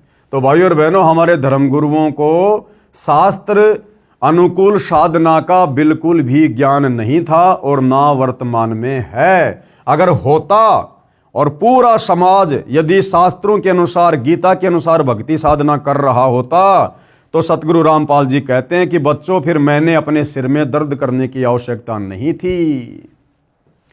आश्चर्य है कि गीता का ज्ञान पढ़कर भी पहले वाला अज्ञान घसीटा जा रहा है। फिर गीता व वेदों को किस लिए पढ़ते हो भाई? अरे जब तुमने गीता और वेदों के विपरीत साधना करनी है, उल्टी साधना करनी है, फिर क्यों गीता और वेदों को सामने रख के दुनिया को भ्रमित करते हो? क्यों फिर रोजाना गीता का पाठ करते हो, ये कथाएं करते हो? पढ़ते हैं श्रीमद् भगवद गीता और भक्ति कर्म गीता यानी वेदों के विपरीत कर रहे हैं। गीता का ज्ञान प्राप्त होने के पश्चात तो पुराणों तथा उपनिषदों में बताई शास्त्र विधि विरुद्ध साधना त्यागनी चाहिए। अब कोई व्यक्ति हाथ में मानचित्र की पुस्तक लेके चल रहा है और मानचित्र कह रहा कि भैया अभी तू जयपुर में है, तेरे को जाना दिल्ली, दिल्ली के लिए ये रास्ता है। अब हाथ में तो उसने वो मानचित्र वाली पुस्तक ले रखी है, मानचित्र को खोल भी रखा है जिसमें जयपुर से दिल्ली का रास्ता बता रखा है, और जा रहा है वो व्यक्ति उस पुस्तक को हाथ में लेकर बंबई की तरफ विपरीत दिशा में। तो क्या फायदा फिर वो पुस्तक हाथ में लेने का, मानचित्र देखने का, जब तू उल्टी दिशा में जा रहा है। तो ये हमारे वर्तमान के जितने साधु संत महात्मा और ये पहले वाले जितने भी बड़े बड़े ऋषि मुनि, ये नाम तो लिया करते थे कि मैं वेदों के अनुसार कथा कर रहा हूँ, गीता जी के अनुसार कर रहा हूँ, लेकिन ज्ञान सारा का सारा मनमाना, उनके विपरीत, उनके विरुद्ध। तो क्या फायदा फिर उन गीता और वेदों का हवाला देने का? पढ़ते हैं श्रीमद् भगवद गीता और भक्ति कर्म गीता यानी वेदों के विपरीत करते हैं। गीता का ज्ञान प्राप्त होने के पश्चात तो यानी ये गीता जी का ज्ञान प्राप्त होने और समझ में आने के बाद तो हमने वो पुराणों वाली, उपनिषदों वाली वो घटिया साधना जिसका गीता और हमारे वेदों से कोई मिलान ही मेल नहीं खाता, हमने उस पुराणों वाली साधना को छोड़ना चाहिए था गीता जी का ज्ञान होने के बाद तो, लेकिन हम तो उन्हीं साधनाओं को घसीटे जा रहे हैं। गीता का ज्ञान प्राप्त होने के पश्चात तो पुराणों तथा उपनिषदों में बताई शास्त्र विधि विरुद्ध साधना त्यागनी चाहिए थी, सो नहीं त्यागी। यानी आज भी हमारे धर्मगुरु उसी आदि अधूरी साधना को घसीटे फिर रहे हैं। इससे यह स्वयं सिद्ध है कि हिंदू समाज हिंदू शास्त्रों में बताई साधना त्याग कर ऋषियों के अनुभव का अनुसरण करते हैं, जो गीता अध्याय 16 श्लोक 23 में व्यर्थ कहा है, शास्त्र विधि को त्याग के मनमाना आचरण कहा गया है। अब अगला सवाल नंबर 8 किसी ने प्रश्न किया गुरुदेव से कि आपने रुचि ऋषि वाले प्रसंग में यह कहा है कि रुचि वेद पढ़ता था, उसके चारों पूर्वज ऋषि थे, वे भी वेद पढ़ते थे। आप ये भी कहते हो कि उनको वेद ज्ञान नहीं था, जो वेद पढ़ते हैं उसे वेद ज्ञान न हो, बात जची नहीं। सवालकर्ता क्या कह रहा है कि आपने कुछ समय पहले जो रुचि ऋषि की कथा सुनाई थी कि एक रुचि ऋषि नाम का साधक था, उसने वेदों को पढ़ा, उसको ज्ञान हो गया कि भैया अपनी आत्मा का कल्याण करवाना चाहिए, मनुष्य जन्म केवल शास्त्र विधि अनुसार साधना करके अपनी आत्मा का कल्याण करवाने के लिए मिलता है। तो उसने ना कोई शादी करवाई, ना फालतू के कोई आडंबर पाखंड किए, और वो वेदों के अनुसार अपनी साधना कर रहा था अपनी झोपड़ी डाल के। कुछ समय बाद में उसके पूर्वज जो वेद विरुद्ध साधना करने के चलते भूत बने हुए थे, पितर बने हुए थे, वो चारों उसको रुचि को दिखाई दिए आकाश में और कहा कि बेटा हमारे श्राद्ध निकालो, तुम शादी करवाओ, ये तुम क्या कर रहे हो, हम बहुत दुखी हो रहे हैं। तो उस रुचि ने कहा कि हे मेरे पूर्वजों, ये श्राद्ध निकालना, ये पाखंड पूजा करना, ये पितरों की पूजा करना, ये तो वेद विरुद्ध ज्ञान है, ये तो मूर्खों की साधना कहा गया है वेदों में। तो उसके जो पूर्वज थे वो भी पहले ऋषि थे, ब्राह्मण थे, पंडित थे, उन्होंने भी वेद पढ़े थे। तो उन्होंने कहा कि हाँ बेटा, बात तो तू बिल्कुल सही कह रहा कि श्राद्ध निकालना, ये पिंड दान करना, पितरों की पूजा करना, ये तो मूर्खों का कर्म है। तो यहां पर सवालकर्ता ये कह रहा है कि आप कह रहे हो कि वो रुचि ऋषि के जो पूर्वज थे, जो मरने के बाद में भूत बन गए, प्रेत बन गए, वो पंडित थे, विद्वान थे, वो वेदों को पढ़ते थे, तो भला वेदों को पढ़ने वाला व्यक्ति वेदों के विपरीत साधना कैसे कर सकता है? अरे जैसे वर्तमान में हमारे धर्म गुरु, संस्कृत के प्रकांड ज्ञाता, कथावाचक अपने सामने रखते हैं गीता जी, वेद, सुधा सागर, भागवत, और सारा का सारा ज्ञान और मंत्र दे रहे हैं गीता, वेद और भागवत के विपरीत। तो इसी प्रकार से रुचि ऋषि के पूर्वज थे, वो पढ़ते थे वेद, लेकिन वेदों को ना समझ पाने के कारण उन्होंने मनमाना आचरण किया। क्योंकि भाइयों और बहनों, ये वेद खाली मार्केट से 100-200 रुपए में लाकर घर पर बैठकर पढ़ने से समझ में नहीं आते। जिस प्रकार एक बच्चा, चाहे उसका पिता कितना बड़ा विद्वान है, उस बच्चे को घर पर कितनी अच्छी अच्छी पुस्तकें लाकर दे दे, लेकिन जब तक वो बच्चा स्कूल नहीं जाएगा, गुरु बनाकर उस ज्ञान को ग्रहण नहीं करेगा, ना वो बच्चा अच्छे से ज्ञान ग्रहण कर सकता और ना वो बच्चा नौकरी लग सकता। तो ठीक इसी प्रकार जब तक हम गुरु धारण करके, गुरु भी सच्चा हो, पूरा हो, ज्ञानी हो, विद्वान हो, जगत गुरु हो, और जब तक उनके बताए अनुसार उनके मार्गदर्शन में रहकर हम ये ज्ञान ग्रहण नहीं करेंगे, हमें कभी भी ये वेदों का ज्ञान नहीं हो सकता, हमें शास्त्र अनुकूल साधना का ज्ञान नहीं हो सकता। इसलिए परमात्मा कहते हैं, वेद पढ़े पर भेद न जाने, ये बाँचे पुराण 18, और जड़ को अंधे पान खवावें, ये भूल गए सृजनहारा। ये लोग वेद तो पढ़ा करते थे, संस्कृत भाषा का तो ज्ञान था, लेकिन संस्कृत भाषा में वेदों के और गीता के श्लोक वास्तव में अध्यात्म के विषय में कह क्या रहे? वो सांकेतिक था, कोड वर्ड में था। उसको भाई तत्वदर्शी संत की शरण में आए बिना नहीं जाना जा सकता, नहीं समझा जा सकता, आप चाहे संस्कृत के कितने बड़े विद्वान क्यों ना हो। तो उत्तर दिया गुरुदेव भगवान ने, दास ने यह कहा है कि ऋषिजन वेद पढ़ते थे, परंतु उनको वेदों का ज्ञान नहीं था, वे वेदों को ठीक से समझे नहीं। कबीर जी अपनी वाणी में कहते हैं, गुरु बिन वेद पढ़े जो प्राणी, समझे न सार रहे अज्ञानी। यानी बिना सच्चे गुरु के, जिस गुरु को संपूर्ण वेदों का ज्ञान हो, संपूर्ण अध्यात्म का, मोक्ष मार्ग का ज्ञान हो, ऐसा गुरु धारण किए बिना आप जी यदि वेदों को पढ़ेंगे किसी दूसरे गुरु से, नकली गुरु से, आधे अधूरे गुरु से, तो भी आप जी अज्ञानी वाली श्रेणी में रहेंगे, आपको ज्ञान नहीं हो पाएगा। गुरु बिन वेद पढ़े जो प्राणी, समझे ना ज्ञान और रहे अज्ञानी। और गुरु बिन काहू न पाया ज्ञाना, जो थोथा भूष छड़े मूड किसाना। बिना सच्चे सतगुरु की शरण में आकर इन शास्त्रों को पढ़े बिना आपको कभी भी कंप्लीट अध्यात्म का ज्ञान नहीं हो सकता। आप तो फिर वैसा ही कर्म करोगे जैसे गेहूं निकालने के बाद उसका जो चारा है, उस चारे को कूट कर कोई ये सोचे कि मैं गेहूं प्राप्त करूंगा, बिल्कुल भी नहीं कर सकता। गुरु बिन काहू न पाया ज्ञाना, जो थोता भूस छड़े मूड किसाना। कोई मूर्ख व्यक्ति जिस प्रकार से गेहूं निकालने के बाद उसके भूसे को कूट कूट कर सोचे कि मुझे गेहूं प्राप्त होगा, वो अज्ञानी है, वो मूर्ख है। तो बिना जगत गुरु की शरण में आए, बिना सच्चे सतगुरु की, तत्वदर्शी संत की शरण ग्रहण किए यदि हम मनमुखी रूप से वेदों को पढ़ेंगे, गीता जी को पढ़ेंगे, या आपने गुरु भी धारण कर लिया, उसको संस्कृत भी बहुत अच्छी आती है, और यदि वो तत्वदर्शी नहीं है, वेदों के सार को नहीं जानता है, तो भी आप उनसे वो ज्ञान ग्रहण करके अज्ञानी वाली श्रेणी में रहोगे, क्योंकि उस गुरु को भी कंप्लीट ज्ञान नहीं, तो भला शिष्य को कहां से देगा। अर्थात जो पूर्ण गुरु के बिना स्वयं वेदों को पढ़ता है, वह वेदों का सार ज्ञान नहीं समझ सकता कि वेद कहना क्या चाहते हैं, वह अज्ञानी ही रहता है। उदाहरण दिया गुरुदेव ने, जैसे विद्यार्थी पाठ्यक्रम की पुस्तकों को स्वयं पढ़ते रहे तो उन पुस्तकों के गूढ़ शब्दों को ठीक से नहीं समझ सकते। यदि ऋषियों को पूर्ण गुरु मिला होता तो वे शास्त्र विरुद्ध साधना नहीं करते। जैसे उनके द्वारा बताया गया ज्ञान पुराणों तथा उपनिषदों में लिखा है। गुरु के बिना ग्रंथ यानी वेद पढ़ना तो ऐसा है जैसे कोई किसान थोथे भूस को कूट रहा हो जिसमें कणक प्राप्त नहीं हो सकती। तो क्या कह रहे हैं गुरुदेव कि वर्तमान तक ऋषिजन शास्त्र विरुद्ध साधना करके अपना जीवन नष्ट कर गए। यानी गुरुदेव के कहने का मतलब है कि शुरुआत में जब सतयुग 1,00,000 वर्ष बीत गया था राजा नाभिराज के बाद, उसके बाद उसके बेटे ऋषभदेव ने वेद विरुद्ध साधना शुरू कर दी थी।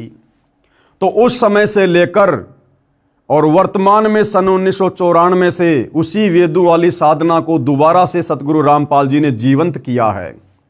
तो सतयुग में 1,00,000 वर्ष के बाद से लेकर और वर्तमान कलयुग में सन 1994 से बीच का जितना भी समय है, इस समय में जितने भी बड़े बड़े साधु संत महात्मा ऋषि अवतार पीर पैगंबर कुतुब गोश ओलिया हुए हैं, ये सारे के सारे वेदों के विरुद्ध साधना करते थे, मनमाना आचरण किया करते थे। किसी को भी सत ज्ञान नहीं था अध्यात्म का, भक्ति का। और इस बीच में जितने भी लोगों ने ये वेद विरुद्ध साधना की है, वो चाहे विष्णु जी हो, चाहे विष्णु जी के अवतार हो, चाहे गोरखनाथ हो, चाहे मच्छंद्रनाथ हो, चाहे रामचंद्र जी के गुरु वशिष्ठ जी और श्री कृष्ण जी के गुरु दुर्वासा जी रहे हों, चाहे विश्वामित्र जी रहे हों, चाहे मार्कंडे जी रहे हों, चाहे स्वयं वेद व्यास जी रहे हों, इन सभी ऋषियों ने ये वेद विरुद्ध साधना करके अपने जीवन को नष्ट किया है। और जिस प्रकार से मारीची वाली आत्मा अनेक शरीर धारण करके कष्ट उठाती रही, उसी प्रकार ये सारे पुरुष और महापुरुष गधे कुत्ते सुअर, कभी नरक कभी स्वर्ग, कभी कहीं, इस प्रकार से अपना कर्म फल वर्तमान तक भोग रहे हैं। और यदि इन तमाम प्रकार के कर्म फलों से पीछा छुड़वाना है, इन कर्म बंधनों से छुटकारा प्राप्त करना है, तो एकमात्र असली बंदी छोड़, यानी जो काल के द्वारा लगाए गए कर्म बंधनों से छुड़वा दे, उस बंदी छोड़ सतगुरु रामपाल जी की शरण में आकर ही शांति प्राप्त की जा सकती है। तो भाइयों और बहनों, इतने लंबे समय से सतयुग से लेकर सन 1994 तक ये जितने भी बड़े बड़े साधु संत महात्मा ऋषि, जिनकी हम फोटोएं देखा करते थे पुस्तकों में, बैठे रहते थे, बिल्कुल साधना करते हुए दिखाई देते थे, आज उनकी महिमा बोल रही थी। ये सारे के सारे गधे कुत्ते सुअर की योनि में जाने वाली भक्ति साधना कर रहे थे और आम समाज से करवा रहे थे। वर्तमान तक ऋषिजन शास्त्र विरुद्ध साधना करके अपना जीवन नष्ट कर गए। उनका अनुसरण वर्तमान तक चल रहा है और वर्तमान का समाज उन्हीं का अनुसरण कर रहा है। जैसी भक्ति साधना उन्होंने की, उसी को हम लोग फॉलो कर रहे हैं। रुचि ऋषि ने वेद ज्ञान ठीक से समझा नहीं था। यदि समझा होता तो पितरों की बात को मानकर अपना जीवन नष्ट नहीं करता। उसके पितरों ने भी वेद पढ़े थे पर समझे नहीं थे, इसलिए ऋषियों ने भी वेद ज्ञान समझा नहीं था। पूरा हिंदू समाज उसी पुराणों वाले अज्ञान के अनुसार भक्ति करके अनमोल मनुष्य जीवन नष्ट कर रहा है। गुरुदेव के कहने का मतलब, भाई वर्तमान में पूरा का पूरा हिंदू समाज, पूरा का पूरा विश्व का मानव समाज वही वेद विरुद्ध साधना कर रहा है, जो वेद विरुद्ध साधना ऋषभदेव के समय से ये साधु संत महात्मा ऋषिजन पीर पैगंबर करते हुए आ रहे हैं। और जिस प्रकार से उन्होंने वेद विरुद्ध साधना करके अपने अनमोल मनुष्य जीवन को नष्ट किया है, वैसे ही वर्तमान का मानव समाज भी अपने अनमोल मानव जीवन को नष्ट कर रहा है और अंत में नरक की तैयारी कर रहा है, प्रेत भूत और पितर बनने की तैयारी कर रहा है और 84 लाख योनियों में मारीची वाले जीव की तरह गधा कुत्ता सुअर बनकर असहनीय कष्ट उठाने की तैयारी कर रहा है। गीता पढ़कर तो अज्ञान छोड़ देना चाहिए था, वह भी नहीं छोड़ा। क्यों? क्योंकि हमारे धर्मगुरुओं को गीता का ज्ञान समझ में नहीं आया। हिंदुओं को अपने शास्त्रों का ठीक से ज्ञान नहीं है। भाई जब हमारे धर्मगुरुओं को नहीं है तो हमने तो धर्मगुरुओं को फॉलो किया है ना, फिर भला हमें कैसे समझ में आते। प्रश्न 9, आप कैसी बात कर रहे हो? कह रहे हो कि ऋषिजन पंडित जन ब्राह्मण गण वेद पढ़ते थे और समझे नहीं, बिना सिर पैर की बात है। क्या प्रमाण है आपके पास में? भाई प्रमाण मिलेंगे, सारे के सारे प्रमाण मिलेंगे। इस पवित्र पुस्तक हिंदू साहिबान नहीं समझे गीता वेद पुराण को पढ़कर जो जो शंकाएं आपके मन में उठ सकती हैं, वो सारी शंकाएं गुरुदेव भगवान ने साथ साथ में प्रश्नोत्तरी के माध्यम से लिखी हैं। तो भैया जो ये सवाल किया जा रहा है ना कि आप कैसी बात कर रहे हो, कह रहे हो कि ऋषिजन पंडित जन ब्राह्मण गण वेद पढ़ते थे और समझे नहीं, बिना सिर पैर की बात है, क्या प्रमाण है आपके पास में? तो प्रमाण भी आप जीवों को दिखाए जाएंगे। उत्तर, ये प्रमाण देखिएगा। हिंदू समाज जो परमात्मा में सच्ची श्रद्धा रखता है वह श्रीमद् भगवद गीता को पूरा सम्मान देता है तथा बहुत सारे हिंदू भगत भगतमती प्रतिदिन गीता का पाठ भी करते हैं। प्रत्येक हिंदू गीता को विशेष सम्मान की दृष्टि से भी देखता है, समय लगे तो पढ़ता भी है। मूल रूप से गीता व वेद तथा पुराण आदि सब संस्कृत भाषा में लिखे हैं। बहुत सारे हिंदू विद्वानों ने गीता वेद तथा पुराणों का हिंदी या अन्य भाषा में अनुवाद भी किया हुआ है। जो अनुवाद करता है वह तो उस शास्त्र के एक एक शब्द को ध्यान से पढ़ता है। उसके द्वारा किए अनुवाद को अन्य हिंदू समाज सत्य अनुवाद मानकर पूर्ण विश्वास के साथ पढ़ता है। परंतु इन शास्त्रों में क्या कहा है न अनुवादक विद्वान समझे, यानी इस गीता जी में क्या लिखा है, वेदों में क्या लिखा है, इन पुराणों में क्या लिखा है, ना तो इनका अनुवाद करने वाले हिंदू समाज की दृष्टि में वो विद्वान समझ पाए और न अन्य हिंदू समझे जो प्रतिदिन उस अनुवाद को पढ़ते हैं। तो कहाँ इसका प्रमाण है? तो प्रमाण के लिए देखिएगा भाई और बहनों, क्या बता रहे हैं गुरुदेव। गीता अध्याय 9 श्लोक 25 में क्या लिखा है? अगर हमारे हिंदू धर्म के मार्गदर्शक, इन शास्त्रों के अनुवादक जिनको हम विद्वान ऋषिजन मानते थे, यदि वो गीता जी के अर्थ को, अनुवाद को समझ गए होते तो भाई गीता अध्याय 9 श्लोक नंबर 25 के विपरीत साधना नहीं कर रहे होते। तो गीता अध्याय 9 श्लोक 25 में गीता का ज्ञान देने वाले ब्रह्म ने क्या कहा है? पितरों को पूजने वाले पितरों को प्राप्त होते हैं। अब बताओ भाई, आजकल घर घर में पितरों की पूजा होती है हिंदू समाज में। मरने के बाद में उन पितरों की पूजा की जाती है, उनकी मूर्ति बनाकर, फोटोएं बनाकर उनके श्राद्ध निकाले जाते हैं। जबकि गीता अध्याय 9 श्लोक 25 में तो आपका भगवान मना कर रहा है कि पितरों को पूजने वाले पितरों को प्राप्त होते हैं, यानी पितरों को पूजने वाले पितर ही बनेंगे, यानी पितर योनि प्राप्त करते हैं। तो मुक्ति कहां हुई? भटकते फिरते हैं। और भूतों को पूजने वाले भूतों को प्राप्त होते हैं। भूतों को पूजना यानी श्राद्ध निकालना। हमारे पूर्वज जो मर चुके हैं, जिनके हम श्राद्ध निकाल रहे हैं, उनकी गति हुई नहीं, उल्टी दुर्गति हो गई वेद विरुद्ध साधना करने के चलते। वो भूत बनकर भटक रहे हैं, भूखे प्यासे। कभी हमारे को सौपन में दिखाई देते हैं, कभी घर में कोई नुकसान कर देते हैं। फिर हम किसी पंडित के पास जाते हैं, वो कहते हैं उनके श्राद्ध निकालो। तो हमारे पूर्वज खुद ही अपनी दुर्गति करवाकर भूत बने फिर रहे हैं, भटकते फिर रहे हैं, भूखे प्यासे। और हम यदि उनकी पूजा करना शुरू कर देंगे, यानी उनके श्राद्ध निकालेंगे, यानी उनकी पूजा हो गई, तो हम भी मरने के बाद में दुर्गति को प्राप्त होंगे, फिर भूत बनेंगे। इसी प्रकार से भूतों को पूजने वाले भूतों को प्राप्त होंगे, यानी प्रेत योनि प्राप्त करते हैं। और देवताओं को पूजने वाले देवताओं को प्राप्त होंगे। और देवताओं को पूजने वाले कहाँ जाएंगे? वो देवताओं के लोक में जाएंगे, उनके वो गण बनेंगे, उनके नौकर बनेंगे। और ये देवी देवता फिर उनका मिसयूज करेंगे, मिसयूज, यानी देवलोक में चले जाते हैं। और ये गीता ज्ञान देने वाला कह रहा है कि मेरी पूजा करने वाले मुझे, यानी गीता ज्ञान देने वाले को प्राप्त होते हैं। और गीता ज्ञान देने वाला कहाँ रहता है? ब्रह्मलोक में। और गीता अध्याय 8 श्लोक नंबर 16 में खुद कह रहा है कि मेरे ब्रह्मलोक में गए हुए प्राणी भी पुनरावृत्ति में हैं, यानी उनका भी जन्म मरण समाप्त नहीं होता। वो भी गधे कुत्ते सूअर बनने से नहीं बच सकते। तो भाई और बहनों, बताओ फिर मुक्ति है कहाँ? बताओ फिर हमारे इन अनुवादकों को, इन विद्वानों को, ऋषियों को, धर्म गुरुओं को, जो गीता का हवाला देकर, गीता का पाठ सुनाकर, श्लोक सुनाकर आप और हमें कथा सुनाते हैं, अध्यात्म में हमारा मार्गदर्शन करते हैं, जब ये खुद वेद विरुद्ध, गीता विरुद्ध साधना कर रहे हैं, तो बताओ फिर इनको ज्ञान कहाँ हुआ? तो ये गीता अवश्य पढ़ते हैं, वेद अवश्य पढ़ते हैं, कथा अवश्य करते हैं, लेकिन आचरण इसके विपरीत कर रहे हैं। तो ये आपकी आंखों के सामने है। ये पितृ पूजा करवाना, भूतों की पूजा करवाना, श्राद्ध निकलवाना, जिसके लिए गीता ज्ञान देने वाला भगवान ये ब्रह्म अध्याय 9 श्लोक 25 में मना कर रहा है। और इस गीता को पढ़ने वाले हमारे धर्मगुरु हमारे से सारे यही पाखंड करवा रहे हैं। तो गीता पढ़ने के बाद भी इनको गीता का ज्ञान कहाँ हुआ? तो गीता ज्ञान देने वाला कह रहा है कि मेरी पूजा करने वाले मुझे, यानी गीता ज्ञान देने वाले को प्राप्त होते हैं, यानी ब्रह्मलोक को प्राप्त होते हैं। पितर व भूत पूजा। अब ये पितर व भूत पूजा क्या है? मरने के बाद मरे हुए व्यक्ति की आत्मा की गति करवाने के नाम पर किया जाने वाला कर्मकांड पितृ व भूत पूजा कहा जाता है। तो बताओ भाई, मरने के बाद में सारे कर्मकांड हमारे धर्मगुरुओं के कहने पर पूरा का पूरा हिंदू समाज कर रहा है कि नहीं कर रहा? अब बताओ, हमारे उन धर्मगुरुओं को ज्ञान कहां गीता का, जो गीता पढ़ते हैं?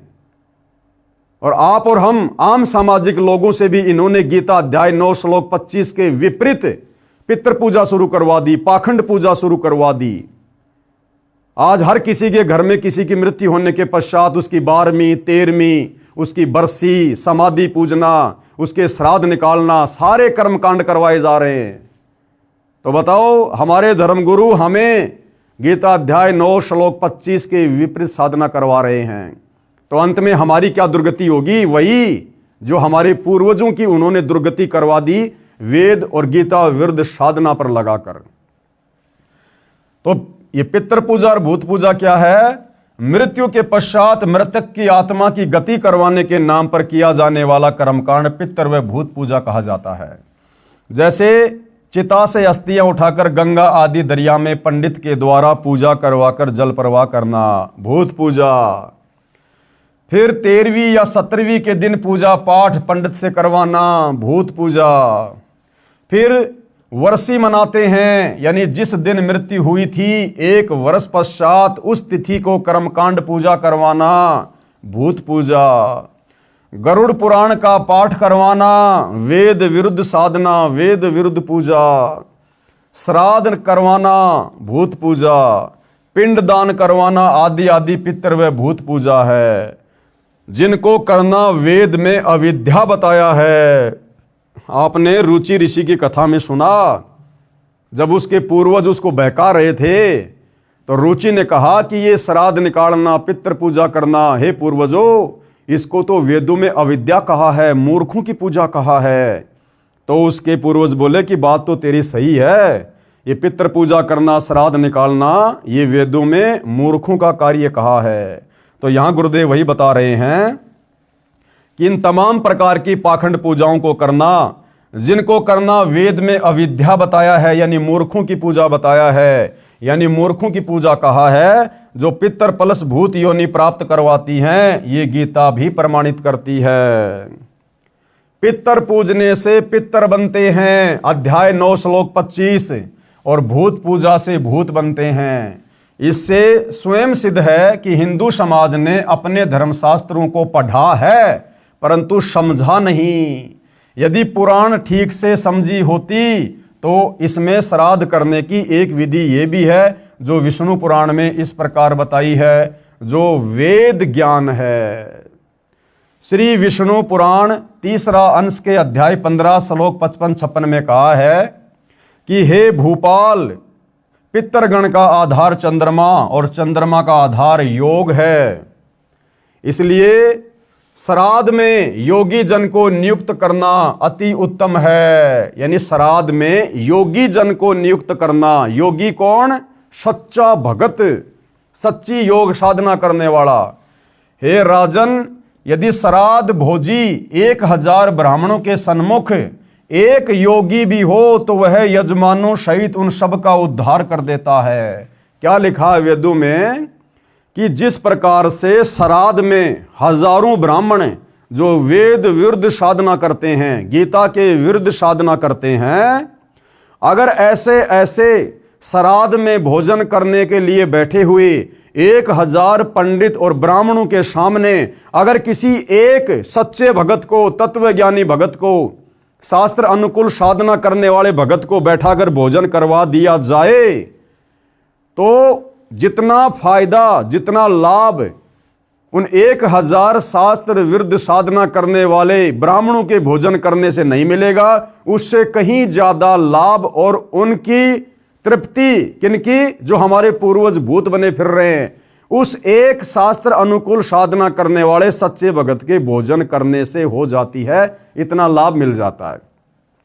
इसलिए भाई और बहनों, सतगुरु रामपाल जी अपने पंथ में अपने भक्तों को जो उनसे उपदेश प्राप्त कर लेते हैं उनको मना करते हैं कि अब हमने श्राद्ध वगैरह नहीं निकालने, अब हमने ये पितृ पूजा नहीं करनी, पाखंड पूजा नहीं करनी, क्योंकि हमारे पूर्वज तो जाने अनजाने में शास्त्र विरुद्ध साधना करके भूत बन गए, वो पितर बन गए, जिनके हम पहले श्राद्ध निकाला करते थे, बरसी मनाया करते थे, 13 माही 6 माही मनाया करते थे और पंडितों को बुलाकर कर्मकांड करवाया करते थे।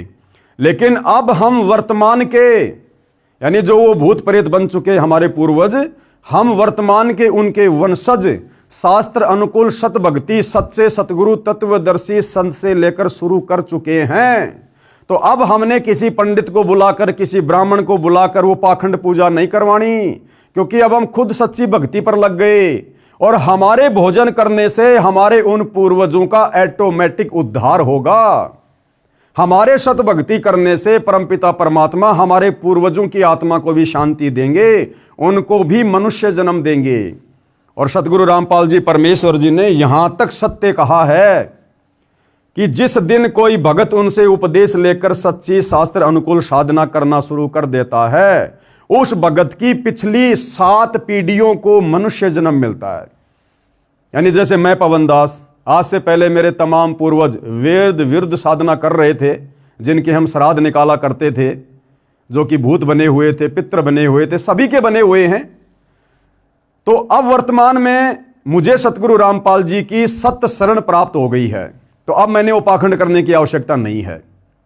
अब मेरे द्वारा इस परिवार में सत भक्ति शुरू करने के बाद मेरी जो पिछली 7 पीढ़ियां हैं, मेरे पिताजी, मेरे दादाजी, मेरी दादी जी, उसके पिताजी, उसके दादा, उसके पिताजी, उसके दादा, इस प्रकार से मेरी 7 पीढ़ियां जो शरीर छोड़ चुकी हैं, जो कहीं कहीं किन्हीं किन्हीं योनियों में भटक रहे हैं, कोई पशु योनि में है, कोई पक्षी योनि में है, कोई भूत बना हुआ है, कोई पितर बना हुआ है, मेरे द्वारा जो सतभक्ति अब शुरू हो चुकी है, इस सतभक्ति के करने से मेरी पिछली 7 पीढ़ियों को भी परमात्मा उन योनियों से निकालकर मनुष्य जन्म देगा, मनुष्य जन्म, और उन्हें इसी सतभक्ति पर लगाएगा। इतना बड़ा फायदा इस सतभक्ति का, बिना श्राद्ध, बिना पिंडदान, बिना 13 माही, बिना 6 माही, बिना बरसी, बिना किसी कर्म कांड के मेरी 7 पीढ़ी पहले वाले पूर्वजों का भी उद्धार इस सतभक्ति से होगा। और फिर गुरुदेव ने बताया कि पिछली तो 7 पीढ़ियां, और भक्ति बीज होवे जो हंसा, वाके तारू 71 वंशा। अध्यात्म में 71 कहते हैं, 108 पीढ़ी। और कह रहे हैं यदि आपने सच्ची भक्ति आजीवन करके सफलता प्राप्त कर ली, तो आपकी आगे आने वाली 108 पीढ़ियों का उद्धार होगा। आने वाली 108 पीढ़ियां भी वही भक्ति करेंगी और उनका भी इसी प्रकार से उद्धार होगा, मोक्ष होगा। तो भला अब हम सतगुरु रामपाल जी के भक्तों ने ये पाखंड पूजा क्यों करनी, क्यों श्राद्ध निकालने, क्यों हमने कर्म कांड करने? तो भाई और बहनों, जो सत भक्ति वर्तमान में सतगुरु रामपाल जी धरती पर लेकर प्रकट हुए हैं तत्वदर्शी संत के रूप में, ये सर्वश्रेष्ठ है, उत्तम है। इससे बढ़कर मोक्ष प्राप्ति का कोई मार्ग संसार में नहीं है। तो यहां ये समझना चाह रहे हैं गुरुदेव कि हे राजन, जो कि वेदों में भी लिखा हुआ है, यानी वेद इस श्राद्ध पूजा को मना करते हैं, कर्मकांड को पूजा करते हैं, और कह रहे हैं कि अगर एक योगी को, एक सच्चे भगत को भोजन करवा दिया जाए तो 1000 ब्राह्मण जो वेदों के विरुद्ध साधना करते हैं, उनसे कहीं ज्यादा फल उस एक सच्चे भगत को भोजन करवाने से मिलेगा। लेकिन इसका मतलब ये नहीं है भाई और बहनों कि कहीं किसी के घर में श्राद्ध हो रहे हो और उस आदमी को पता हो कि फला फला व्यक्ति संत रामपाल जी का भगत है, चलो मैं उसको ले आता हूं श्राद्ध में भोजन करवाने के लिए, तो हम लोगों ने नहीं जाना। हमने अपने घर में रोजाना जैसे हम खाना खा रहे हैं, उस खाना खाने के चलते हमारे पूर्वजों का इस प्रकार से उद्धार ऑटोमेटिक हो रहा है। हमने भोजन खाने के लिए श्राद्ध में कहीं और नहीं जाना, अन्यथा हमारी मर्यादा टूटेगी, हम भी फिर उसी पाखंड साधना में आ जाएंगे। मनमाने आचरण के अंतर्गत फिर हमारी साधना हो जाएगी।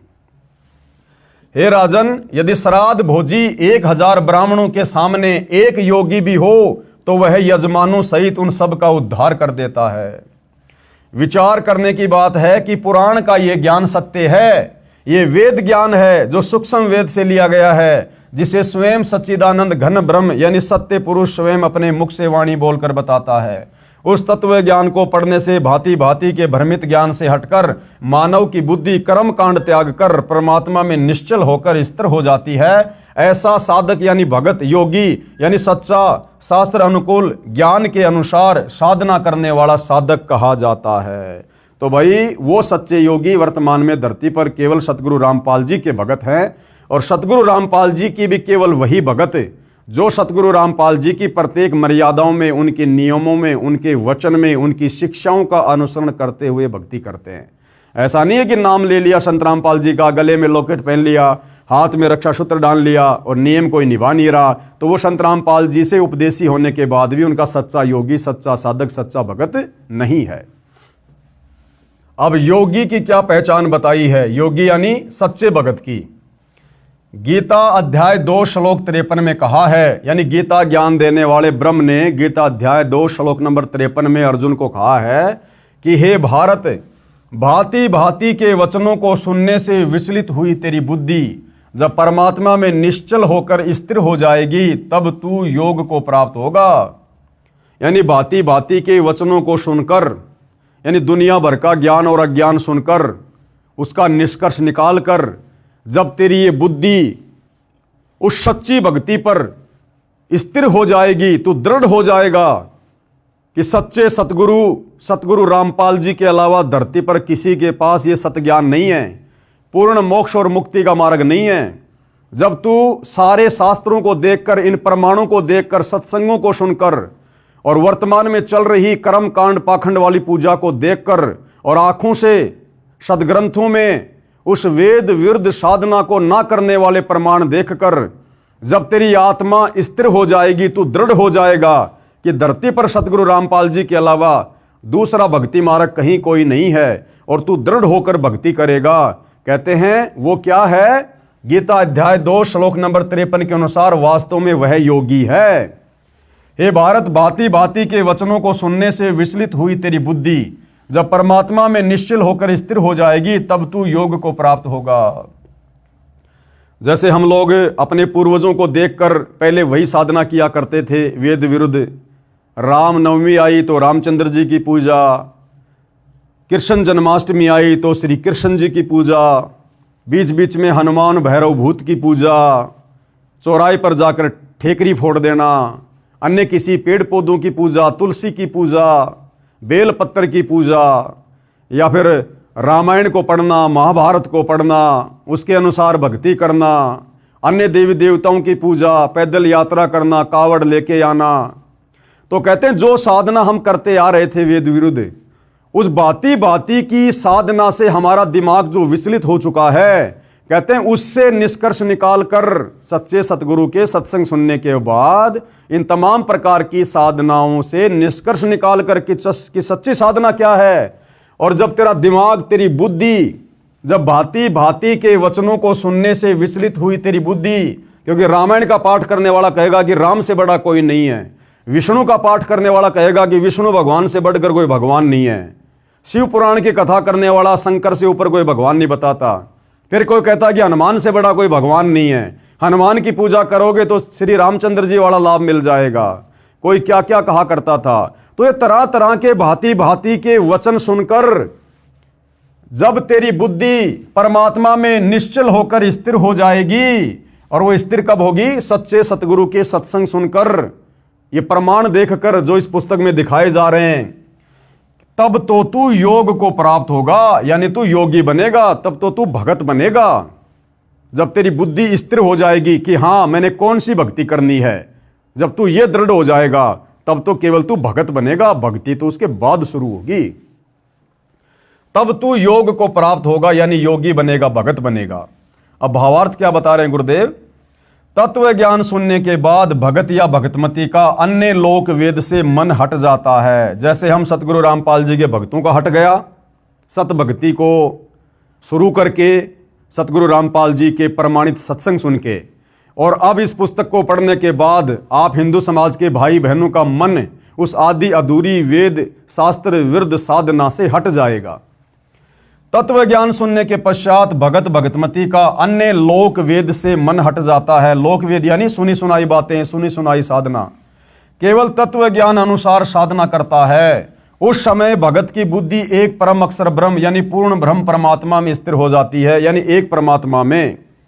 तब वह योग को प्राप्त होता है, अर्थात वह योगी बनता है, भगत बनता है। यानी शास्त्र अनुकूल भक्ति करने से वह योगी हो जाता है, सच्ची साधना करने वाला भगत बन जाता है। मैं कौन? सतगुरु रामपाल जी शास्त्रोक्त साधना करता तथा अनुयायियों से करवाता हूं।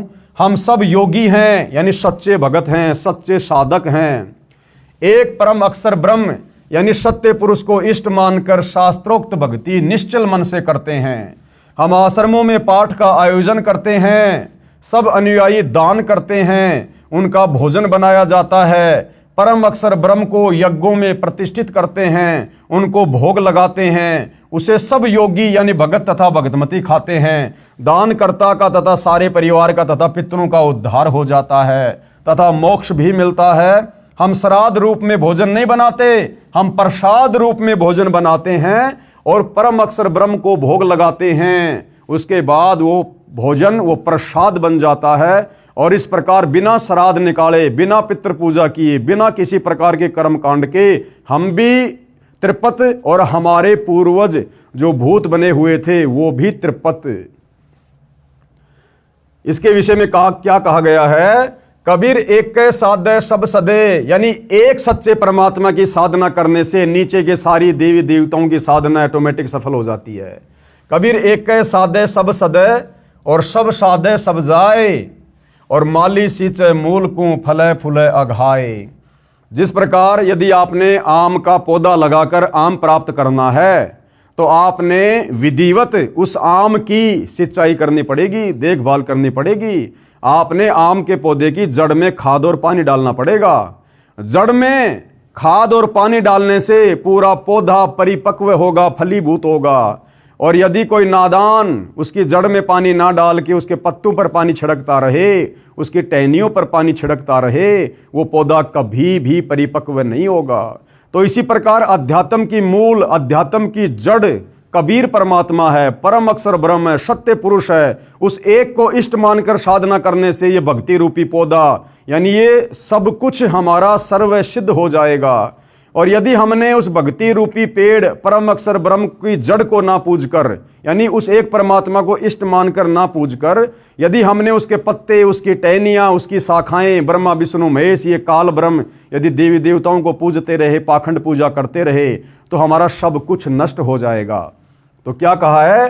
कबीर एक के साधे सब सदे और सब साधे सब जाए और माली सींचे मूल को फले फूले अघाए। अर्थात जैसे पौधे की जड़ों यानी रूट में सिंचाई की जाए तो पूरा पौधा तृप्त हो जाता है तथा खूब फलता फूलता है। यदि पौधे को उल्टा शाखाओं की ओर से जमीन में दबाकर मूल यानी रूट को ऊपर को कर दें और सब शाखाओं की सिंचाई करें यानी सब साधें तो सब जाए यानी पौधा नष्ट हो जाएगा। गीता अध्याय 15 श्लोक 1 और 3 में यह प्रकरण विस्तार से बताया है। पढ़ें इसी पुस्तक के पेज नंबर 115 पर, जो हम आगे को पढ़ेंगे।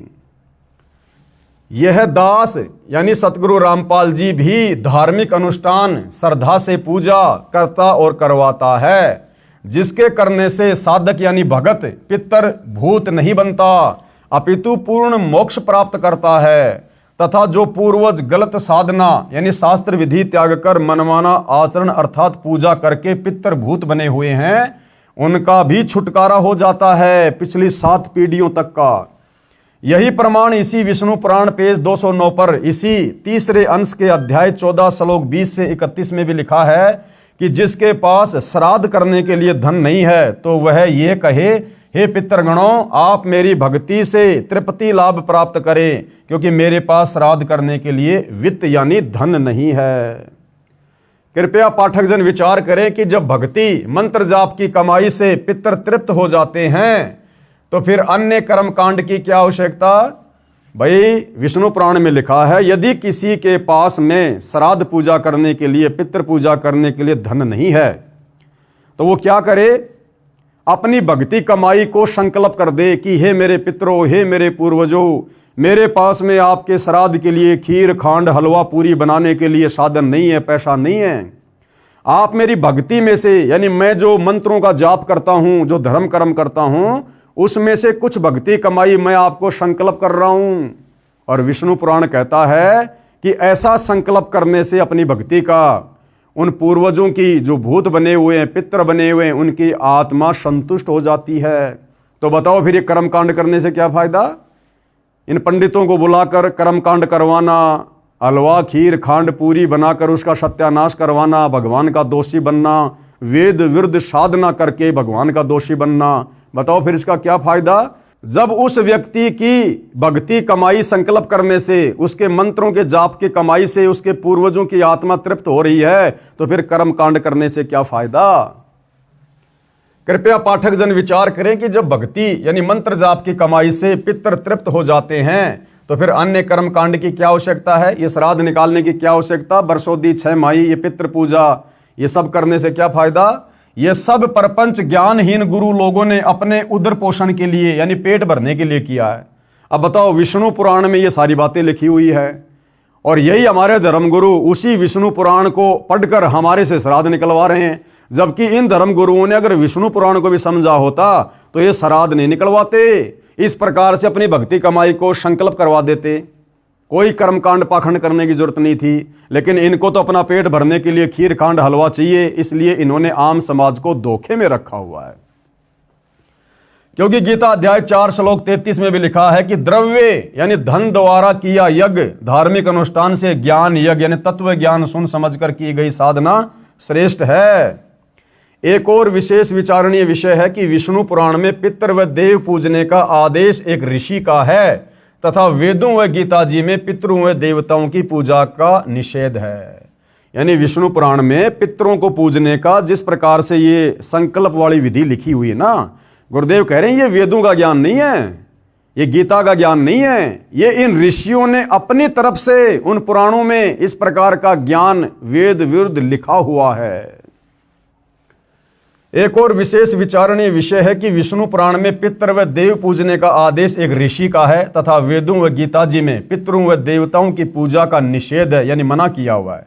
जो आदेश ब्रह्म यानी काल रूपी ब्रह्म भगवान का है, यदि पुराणों के अनुसार साधना करते हैं तो प्रभु के आदेश की अवहेलना होती है, जिस कारण से साधक यानी भगत दंड का भागी बनता है। तो साधना हमने केवल वेदों के अनुसार ही करनी चाहिए, तत्वदर्शी संत के अनुसार ही करनी चाहिए। हम पितर व भूत पूजा नहीं करते। कौन? सतगुरु रामपाल जी के फॉलोवर। हम शास्त्रोक्त साधना करते हैं, शास्त्रों के अनुसार साधना करते हैं, जो गीता अध्याय 3 श्लोक 10 व 15 तक वर्णित है। हम सूक्ष्म वेद का पाठ करते हैं, उसमें 5 यज्ञ होती है। अब भाइयों और बहनों, वो सूक्ष्म वेद का पाठ क्या है जो सतगुरु रामपाल जी सन 1994 से कर रहे हैं, अपने शिष्यों से करवा रहे हैं। और उस पाठ के अंतर्गत, उस भक्ति साधना के अंतर्गत 5 यज्ञ कौन कौन सी हैं, जो यज्ञ जब से नाम उपदेश करते हैं उसी दिन से सतगुरु रामपाल जी के भगत अपने अपने घरों पर रोजाना करते हैं, प्रतिदिन करते हैं। जिस पाठ के करने से, जिन यज्ञों के करने से हमारी भक्ति सफल होती है और अंत में हम पूर्ण गति को प्राप्त होते हैं। इन सब बातों के ऊपर विशेष तौर से हम अगले एपिसोड में जानकारी प्राप्त करेंगे, इस पवित्र पुस्तक हिंदू साहिबान नहीं समझे गीता वेद पुराण में। तो आज के वीडियो में केवल इतना ही। उम्मीद करता हूँ धीरे धीरे हिंदू समाज को, विश्व के मानव समाज को, जो इस पुस्तक को देख पा रहे हैं, इसको पढ़ पा रहे हैं, उन्हें अध्यात्म के विषय में बहुत कुछ समझ में आ रहा होगा। अगर थोड़ा धैर्य रखेंगे, निष्पक्ष होकर पुस्तक को पढ़ेंगे, देखेंगे, आपको बहुत कुछ समझ में आएगा, सब कुछ समझ में आएगा। इस पुस्तक को आप जी गूगल पर जाकर हिंदी में सर्च करके हिंदू साहिबान नहीं समझे गीता वेद पुराण इस नाम से PDF में डाउनलोड करके भी मोबाइल में पढ़ सकते, देख सकते हैं। तो आज के वीडियो में केवल इतना ही। परमेश्वर हम सभी को आशीर्वाद दे, आज्ञा दे, हमारा मार्गदर्शन करें, हमें भ्रमने भटकने से बचाएं। बंदी छोड़ सतगुरु रामपाल जी भगवान की जय हो।